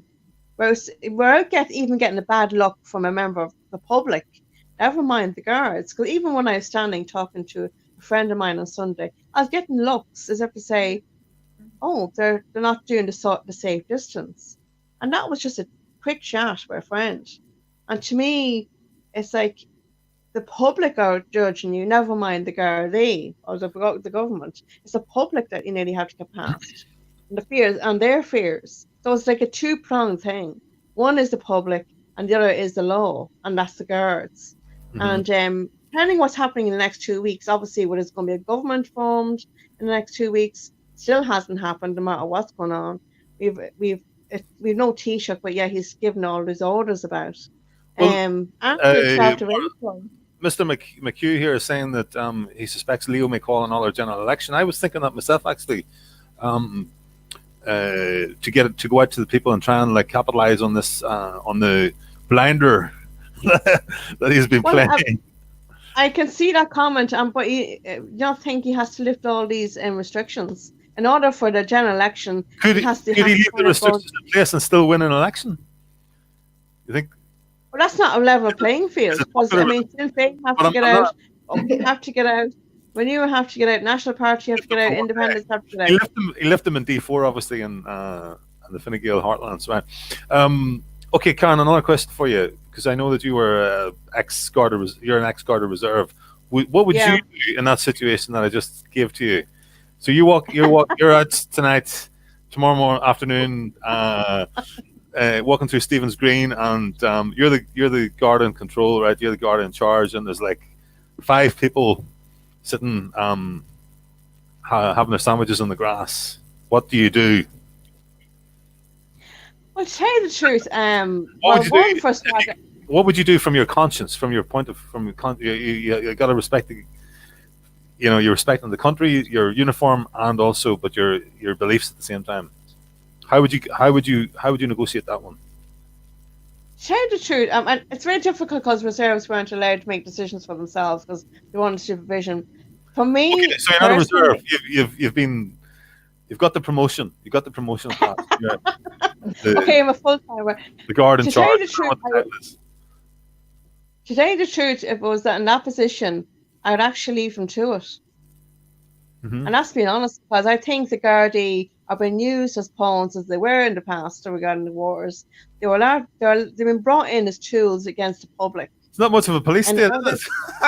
That's what I'm saying. It is becoming a police. How many guards would leave? How many guards would leave them be? How many guards would leave them be? Do you think? Do you know something? What percentage of guards would leave them be? Jenny. Right, sorry. Oh, sorry. No, I think it depends on the individual guard. Pick a number out of the air. 50% of the guards would leave them be. 80% of the guards would leave them be. 20% of the guards would leave them be. At least 50%, because if you listen to any of the young girls, they're probably thinking this is all a joke. They're under the supervision of their sergeants and people above them. They're getting orders from the top, and they do not want to be doing these checkpoints. I'm telling you now, they don't. And if I was still a reserve now, I'd be hearing this from them in their cars or their canteens and that coffees. They would not be wanting to do these checkpoints. They have to do what the people, the top brass, say. And the top brass are in on this. Drew Howard's click his fingers and they're all saying the same thing. Okay, so basically what we're saying is like a police state is impossible in the current circumstances. A police state is not possible in the current circumstances. The guards just aren't going to enforce it. No. You're going to see guards dragging off somebody by the ear, dragging them off by the ear, stuffing them into vans like we've seen in China, hosing people down with water cannons.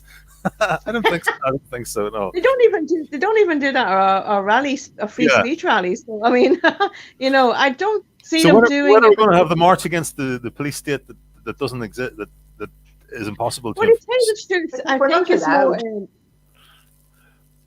I think a lot of us do. But the same guards who won't arrest the guys in the park. Maybe that's a demonstration will be a different situation. A demonstration, an organised demonstration compared to a group of people sitting in Stephen's Green is a big difference. Young people are not really. I mean, that's why you're seeing so many negative comments against young people and teenagers in particular. They are, they're going about his business as usual. They're bored because they're at school and they want to kind of meet their friends. I can understand that. I'd be the same myself. We'd all be the same ourselves. We're teenagers. We're young people. We want to go out and meet the girlfriend, the boyfriend, our friends, and we want to socialise. So I can understand why. But an organised demo, either in Stephen's Green, outside the door, whatever, that needs to be done after the 12th of April. I think it'd be worthwhile doing because we're in compliance at the moment. If they extend this much longer, there will be riots because people will say, hang on a second, I'm doing everything I can. I'm compliant with safe distance. I'm compliant with 2 kilometers or whatever. I'm compliant with staying at home from work. I'm doing everything I can. And yet my government is still extending this rule that's actually not really working. And for 2 weeks, 2 weeks again, 2 weeks again. I'm in here in June, July before we even get out the door. I mean, that's not workable. Because it's happening in other countries, and Ireland usually tags along pretty much the same. Yeah. But food rats in Sicily, storming of supermarkets in Sicily because the people got. But of course, that's all fake news because it was in the mainstream media. So we just have to discard it. Only joking. No, actually, Tim Poole covered it, but he's an independent journalist, so we shouldn't believe him either. Tim Poole was picking up on this that food rats in Sicily, in Italy, they were. No, this wasn't due to like infringement of civil liberties. This was like just hunger, driving force hunger. So it's. I think it's. Have you any thoughts about the potential impact on the food supply for Ireland in the long term, even after we get through the COVID emergency?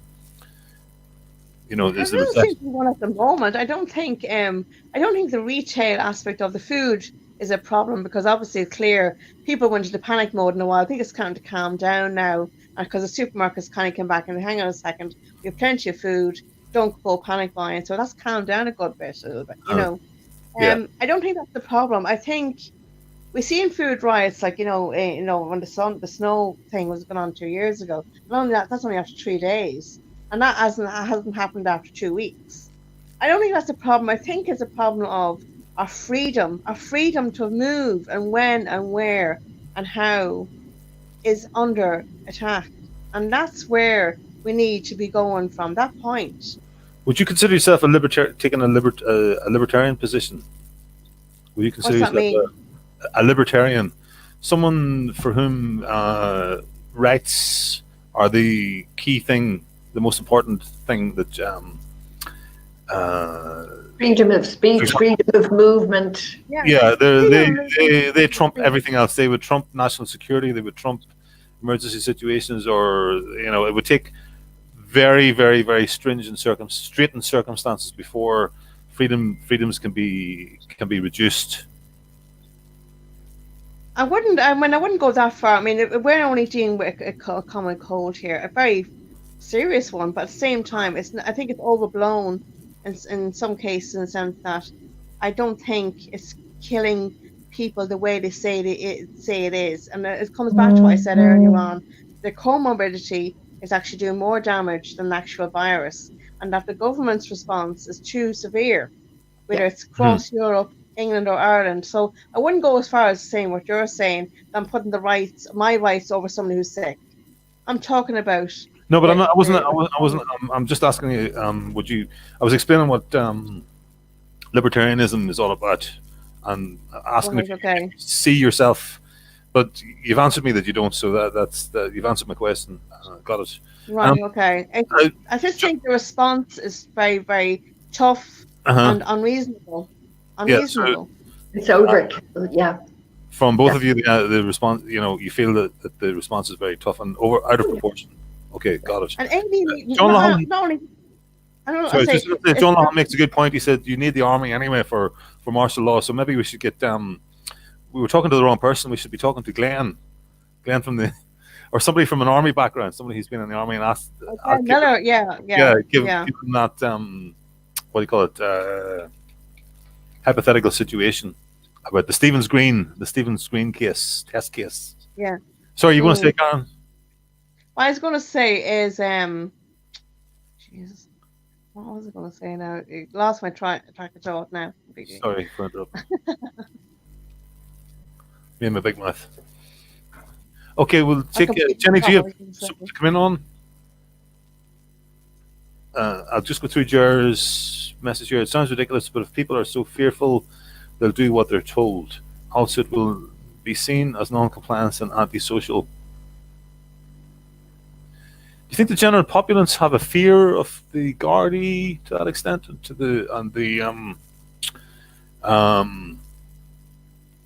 no, it's not afraid of the Gardaí. They're afraid of their grannies dying, and I mean, they're all working each other up into almost hysterics. And if anybody dares say, "Oh, calm down," no. We have to do everything we're told. We have to be good and behave ourselves. And if we don't, it's desperate and very strong against anybody that isn't towing that line. I went into Lidl this evening, and a big long queue outside with about a good 2 meters between everybody. It was quite funny. But then once you got into the store, you could do the little corona shuffle around each other. It's even affecting the maternity hospitals, because, say, for instance, any mothers who are, giving birth now, their partners aren't allowed in. Some policies, or some hospitals are putting a policy out now. I think today it was the Tullamore, down the Midlands, that they're not allowed the partners in to the women who are giving birth, and at all. So they're the women who are being isolated from their families and their partners during that time, especially if you're a first-time mother. and that's a concern. And it's like affecting the basics of a good time, like a baby being born, a wedding, a party. It's like a whole life is being stopped over something that easily could be controlled another way, and there's not been the common sense of it all is gone. Common sense. I mean, even I think if you listen to Nigel Farage's video, he's saying there was a beauty spot that was nearby, a blue lagoon, and they put ink into the lagoon to stop people from swimming in it. Ridiculous, completely. Destroying something that's beautiful to stop people from swimming in it. And on how are you going to clean that up? It's the basics. People are going back to basics. That's what they need to do, and look at what is being destroyed over something that really could be controlled another way. If you close the borders, if you test people properly, if you get people to do the basics, this could be dealt with better. And keeping people in their homes and restricting their access to their families and parents and grandparents, that's not working. And it's going to blow up at some point. I want to give DT a health tip. She is very anxious because they've bad lungs. I've been reading up a good bit about it too.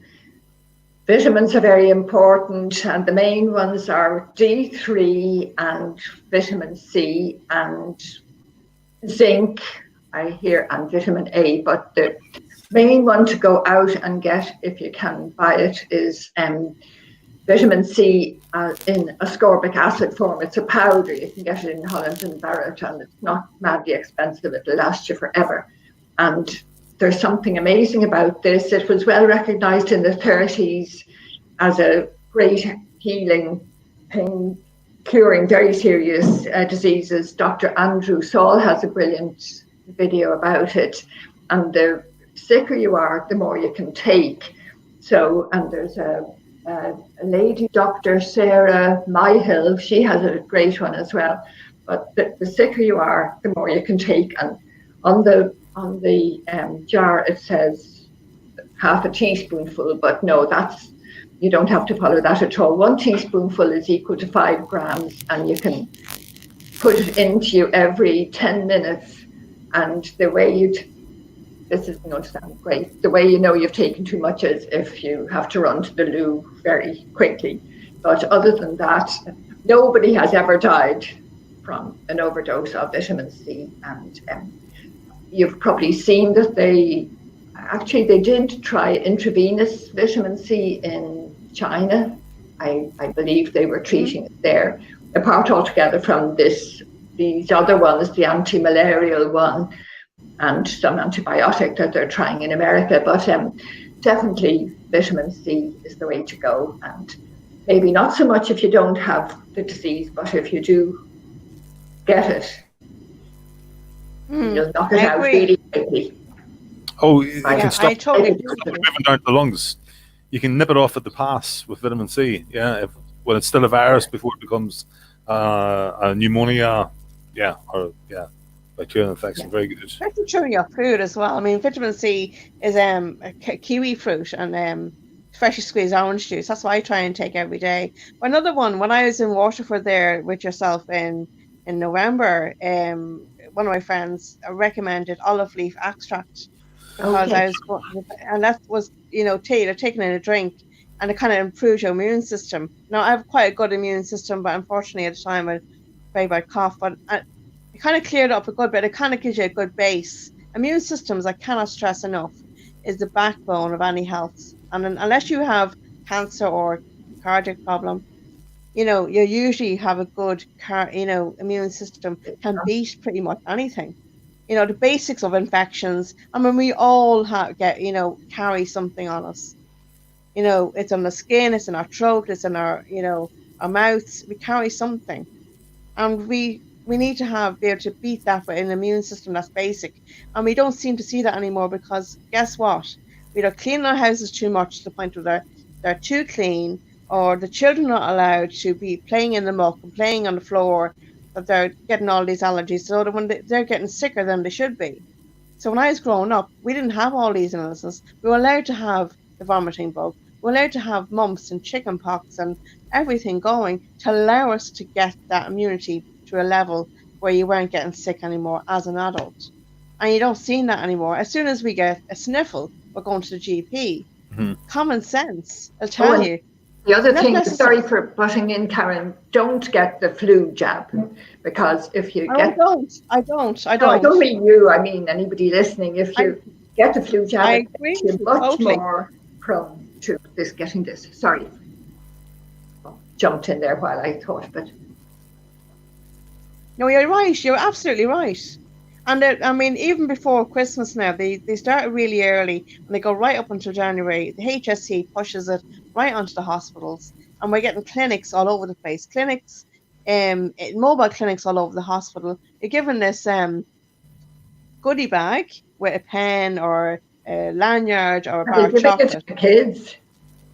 As if we were children. As if we were children. Oh, This happens now for the last 2 or 3 years. Now, I haven't had a flu jab now in about 9 years, I think, the last time I had one. And that's, to me, is you don't need a vaccine. No. At all. No, We're that's too the better. happy. We're too happy, trigger happy with the needles, and that's not necessary. And I'm getting to a stage now where we're seeing in some cases with children, are given a virus or a vaccine against a rotavirus. And the rotavirus is another virus that causes the gastro. It's a typical disease or illness that can clear up itself. I mean, I think we need to kind of go back and see, how do we teach our as parents, as children? And, if I got sick as a kid, I wasn't rushed to the doctor. No. I was kept at home from school. You're allowed to be sick and let it go through your system, and then the next time your body will get stronger all the time. And as you go, as you go into your teenage years, as you go into your 20s, you would be stronger. Your immune system would be able to handle anything that's coming to you, unless of course you weren't looking after yourself, unless you had a bad diet or you were ill with something else. You're going to be reasonably have a good, strong immune system, and it will serve you well right through your life. But that's not allowed to happen anymore. You have a vaccine for absolutely every little thing that's going, and that's not healthy. And I don't know everything about vaccines. Go on ahead. And the thing that really bothers me is that pregnant women now absolutely have to have a flu vaccine.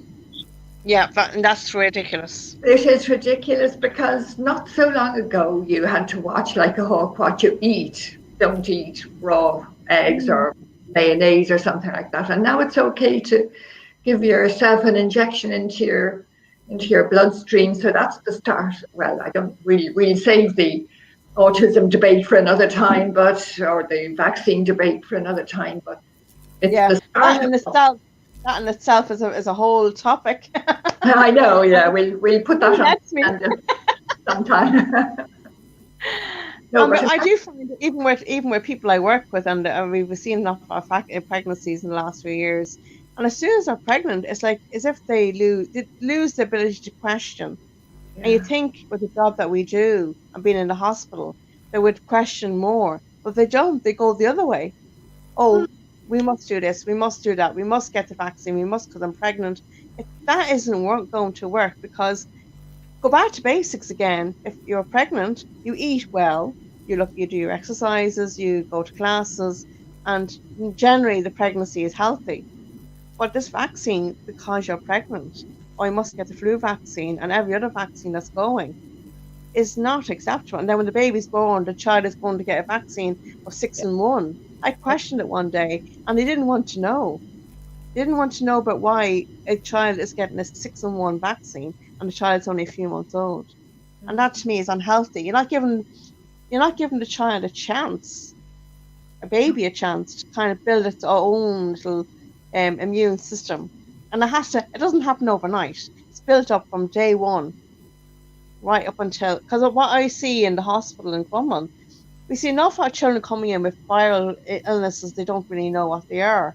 It's a regular thing. It happens all the time, and they can't really name it. Be rhinovirus or enterovirus, but it's not really. It's quite common, and it does resolve. But then again, they're getting all these antibiotics, And to me, that's not healthy either. I didn't get any of that when I was a child. It's too much reliance on the medical profession to deal with an illness that you could deal with yourself and let the body do its work. As the immune system is there for a reason, and it's not allowed to be there. It's not allowed to kind of like operate to the level that it should be. And that's why I've seen all these allergies, all these unnecessary illnesses and all these viral illnesses that to me weren't really around when I was growing. I mean, you're a parent, you know yourself that it's changing, isn't it? Yeah, we should save this for another day, Karen. Yeah. And we have a good big chat or rant about that. I know. Yeah, it's just I see it a lot, in the hospital, and I collect enough of information, and I have to question everything. I question everything that I'm seeing, and I'm going, it's a typical problem that it doesn't make any sense. No. I see Des mentioning, a few people mentioning different things for vitamin C. Des says broccoli, good Des, true. Don't cook all the good out of it, I'm sure you don't. And lemon juice and orange juice, and what's the other one? Kiwis are very high in, and peppers. But the ascorbic acid, you can get the multi grams of the vitamin C without eating too much veggies, which some of us don't like a lot. And it's hard. And it's good quality, a good quality from a good health store, because sometimes health stores are, a bit a good brand and a good health store that would give you the good advice. Because sometimes if you go into a certain health store, they're going to give you the cheaper version of what you want. But I kind of know where to go to get the right stuff, and yourself, depends. You get to know the brands that are worth paying for. Don't get the cheap brands. You're not going to get the right strengths. Yeah. But the food, as much as you can in food as you can, and if you can't do that, go for the quality vitamins. That's what I would say on that issue. But there is a whole vitamins and the whole vaccine issue is definitely a night for maybe next week. Yeah. And I'm sure Sarah might come in for that one as well. Vitamins. I'm growing some spuds at the moment. Well, I've got them all. I decided this is the first time I've grown spuds ever. Right. And it's mainly prompted by the COVID. I started thinking of this in the dark days, like a month ago, when there was talk that this was going to be like some sort of like viral Armageddon. Talk. I mean, there's still talk of food chains being disrupted and things like that. And I thought, well, for the sake of spending a few quid and putting a few hours working, and it's not as if I don't need the exercise anyway. So, I'm lucky enough to have a wee bed. I'm living in this place 4 months. I was calling up my mum, trying to convince her to let me turn over my turn over the sod in my dad's garden to resuscitate his vegetable garden from 20 years ago, but she wasn't on for that at all. And then I discovered somebody cleaned up the garden here and discovered there's a raised bed at the back, 6 meters by 1 meter. So the spuds are going in there tomorrow. It must be fabulous there then. Chilling, yeah. So that's be tied down for another 4 months, 3 months anyway. But I think people should be, if they have, now's the time to be thinking about it. Ensure yourself, have a wee food source there. I might get 100 kilos out of that. That would do me through the autumn and winter. Just in case there was any issues with the food supply. The food supply is something I'm concerned about, because of the effects of globalism in Ireland. Some people say that Ireland's food production is compromised. Other people that have been chatting to say that there's enough food. Whether it's the right sort of food is a big question. So this is something that we need to be talking about this. This is a conversation we need to be having as we go into what probably will be a recession, if not a depression, and then the effects of globalization on the outsourcing of food production, the outsourcing of manufacturing as well. It could leave us going back to basics in some respects. As I keep coming back to my theme, I think that this whole coronavirus is a red pill for the general public. For many of the general public that have got a brain in their head, will turn them on. Will make them question globalization, and we need to be there. All the nationalist parties need to be there. I need to be out there among the community, passing out whenever as these restrictions start to lift. And that's why maybe it wouldn't be. I wouldn't go on a. I wouldn't be one for going on a march or something like that, because you could put the public against you at a time when many of them would be naturally coming towards a nationalist sort of argument in any case. So, I mean, well, I'm open to suggestions. That's just one argument. That's only one thing. We need to. I mean, if there's another solution, fine. But I mean, we can't keep going the way we're going. No, we can't. I'm having a great time. I'm loving it. My life has. I'm loving the coronavirus shutdown. Yeah, I'm loving it. I just can't get my head around it. No. I'm learning applause. I'm learning Irish. Learn how to use getting these. Well, I'm improving my Irish, and Karen, you started with the Irish. How's that going? You got started there. You had a bad experience when you were going. Yeah, I mean, do you want to say something about that? I don't think learning it the way I'm learning it is working. It's not structured enough.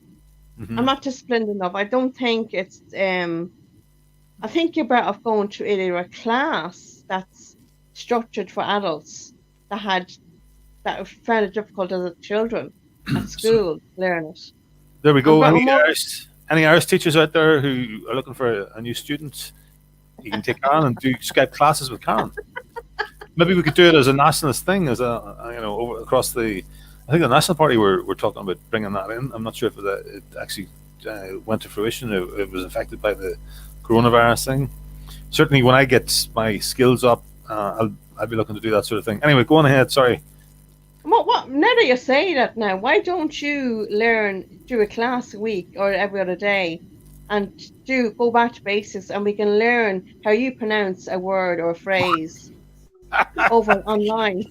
Don't be going on my pronunciation at the moment. No, I'm flat out because I've got to put myself in for an exam at the end of April. Though probably it's not going to happen at this stage because it's an exam that you go in person. You go to the exam center. Yeah. But I'm gonna work towards it as if it's going to happen in any case. That will be the upper intermediate level. Mm-hmm. And then I feel that I got something out of this down period. I encourage people to, if you are off work, to make the most of it, and after you've spent your obligatory, the inevitable 2 hours, the obligatory 2 hours looking at videos about the origins of the coronavirus and how true or false it might be. Go and do something that you can walk away with at the end of the period, pick up a new skill, learn a new language, plant a few spuds or something like that. I'm just thinking about the Gaeltacht courses. I was so much fun with you guys. Conor and that's all their money for the year, really, isn't it? And they'll probably be all cancelled. What's that? The Gaeltacht, where the kids go to the Gaeltacht for their Irish. Oh yeah. They're having a big meeting. I was reading in this in the news As Gaeilge that they're having a big meeting coming up soon to decide the future. But probably you're right. Probably can't see that happening because it needs to be planned months in advance, doesn't it? Yeah. That's very sad, isn't it? I know there is. I want to learn it in a way that's not like I learned in school. I don't think that's very, very productive, and that's what happened when we were at school. But we're punished. You don't punish people to learn. You learn by positive reinforcement and not making people feel bad about making a mistake. And that goes for anything.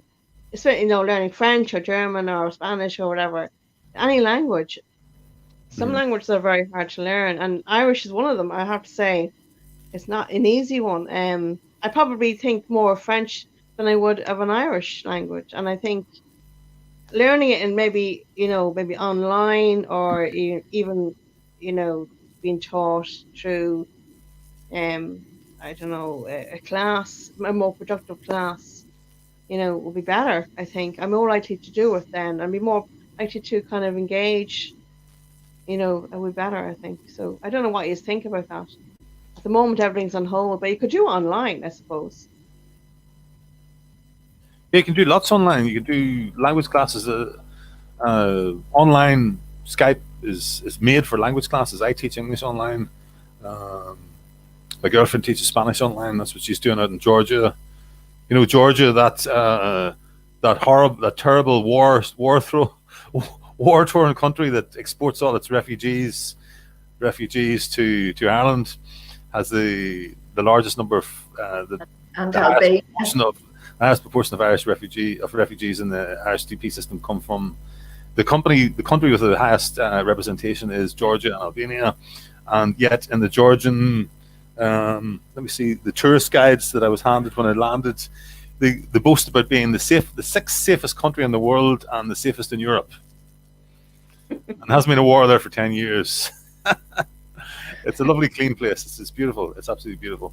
And but they're nationalist as well. They got the borders closed. They had like 10 cases and no deaths when they closed the borders. They're way ahead of. I mean, a lot less cases than us, but way ahead of us in terms of like isolating, cutting themselves off, you know, from the infection routes, infection vectors. They've just introduced a soft curfew. And my girlfriend actually made it back to the capital just in time, the day before they announced that intercity travel was to stop. But people out there are taking it. You know, they're backing it. They're backing that. They're backing those decisions. So it's an interesting to see I would say that's a much more nationalist country. This one, you know, they still have their nationalism. They still. They're not long out of the, I don't know, 50, 80 years out of the Soviet Empire.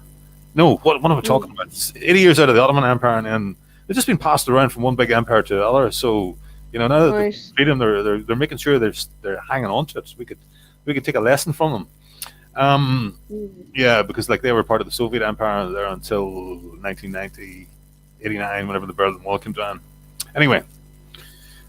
Should we call it a night, ladies? Yeah, my goodness, it's a marathon. That was good. We've done. It's like a marathon. Yeah, 2 hours and 6 minutes. That's typical time for a good fast marathon. The last marathon I did was around about that time. I'm only joking. I wish. We hardly caught our a few years ago when I were a boy, 2 hours and 6. So it was a real marathon. There's one for you. From our good friend Drogheda Irish Patriots, Karen. 5 minutes a day on Duolingo. Come on. I know who is saying that. How long are you sitting on the train for? How long are you sitting on that train for every day? An hour. Well, yeah. You go. I find it's hard to kind of be disciplined with it. I just think I'd rather have somebody teach me than something that I have to go an app for. An app is fine if you're doing it in between, or somebody's actually teaching you. Say, for instance, you went online and you taught a class online, like you're doing with your English class. That'd be more productive, wouldn't it? If you said you're going to do it once a week on a Wednesday, and I went online with you for an hour, to learn Irish, to go back to basics and learn Irish, I'm more likely to do that with you, or Cathal, or whatever, and then learn the Duolingo in between. You need. When I'm doing Duolingo, I have a grammar book. I bought a grammar book, and whenever I come across something I don't understand, I go into the grammar book.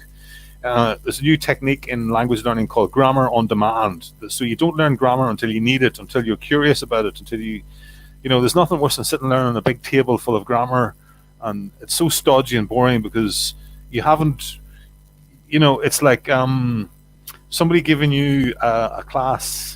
If you're cutting hair, somebody gives you, if you're going to be, I don't know, to learn hairdressing or something like that, just a stupid example, right? Somebody gives you a class on the scissors before you've even sat down and tried to cut somebody's hair. You know, a 3-hour class on how to use a pair of scissors and what all the different parts are for, and then you go and cut the hair, right? Rather than try it out first and then, you know, you try the language first and then you bump up against the grammar, but you can still understand things and you can still answer the questions. But it sparks your curiosity, and then you go into the grammar. Then that's the point you go into the grammar book to look up that grammar point that you're already curious about it. So your curiosity draws you forward. Right. Okay. Yeah. So get yourself a wee grammar book in your Kindle. Colin's Easy Learning Irish Grammar or something like that. We'll talk about it offline. Right. Yeah, there's a great nationalist Facebook group for Irish speakers, Clan Erie Grania.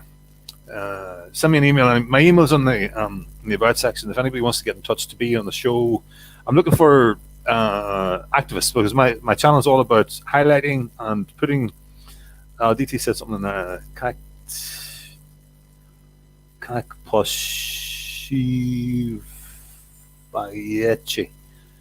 How are you? Possibly Kaktiela. I'm really. What are you looking at? I can't see. DT's just written something in Russian.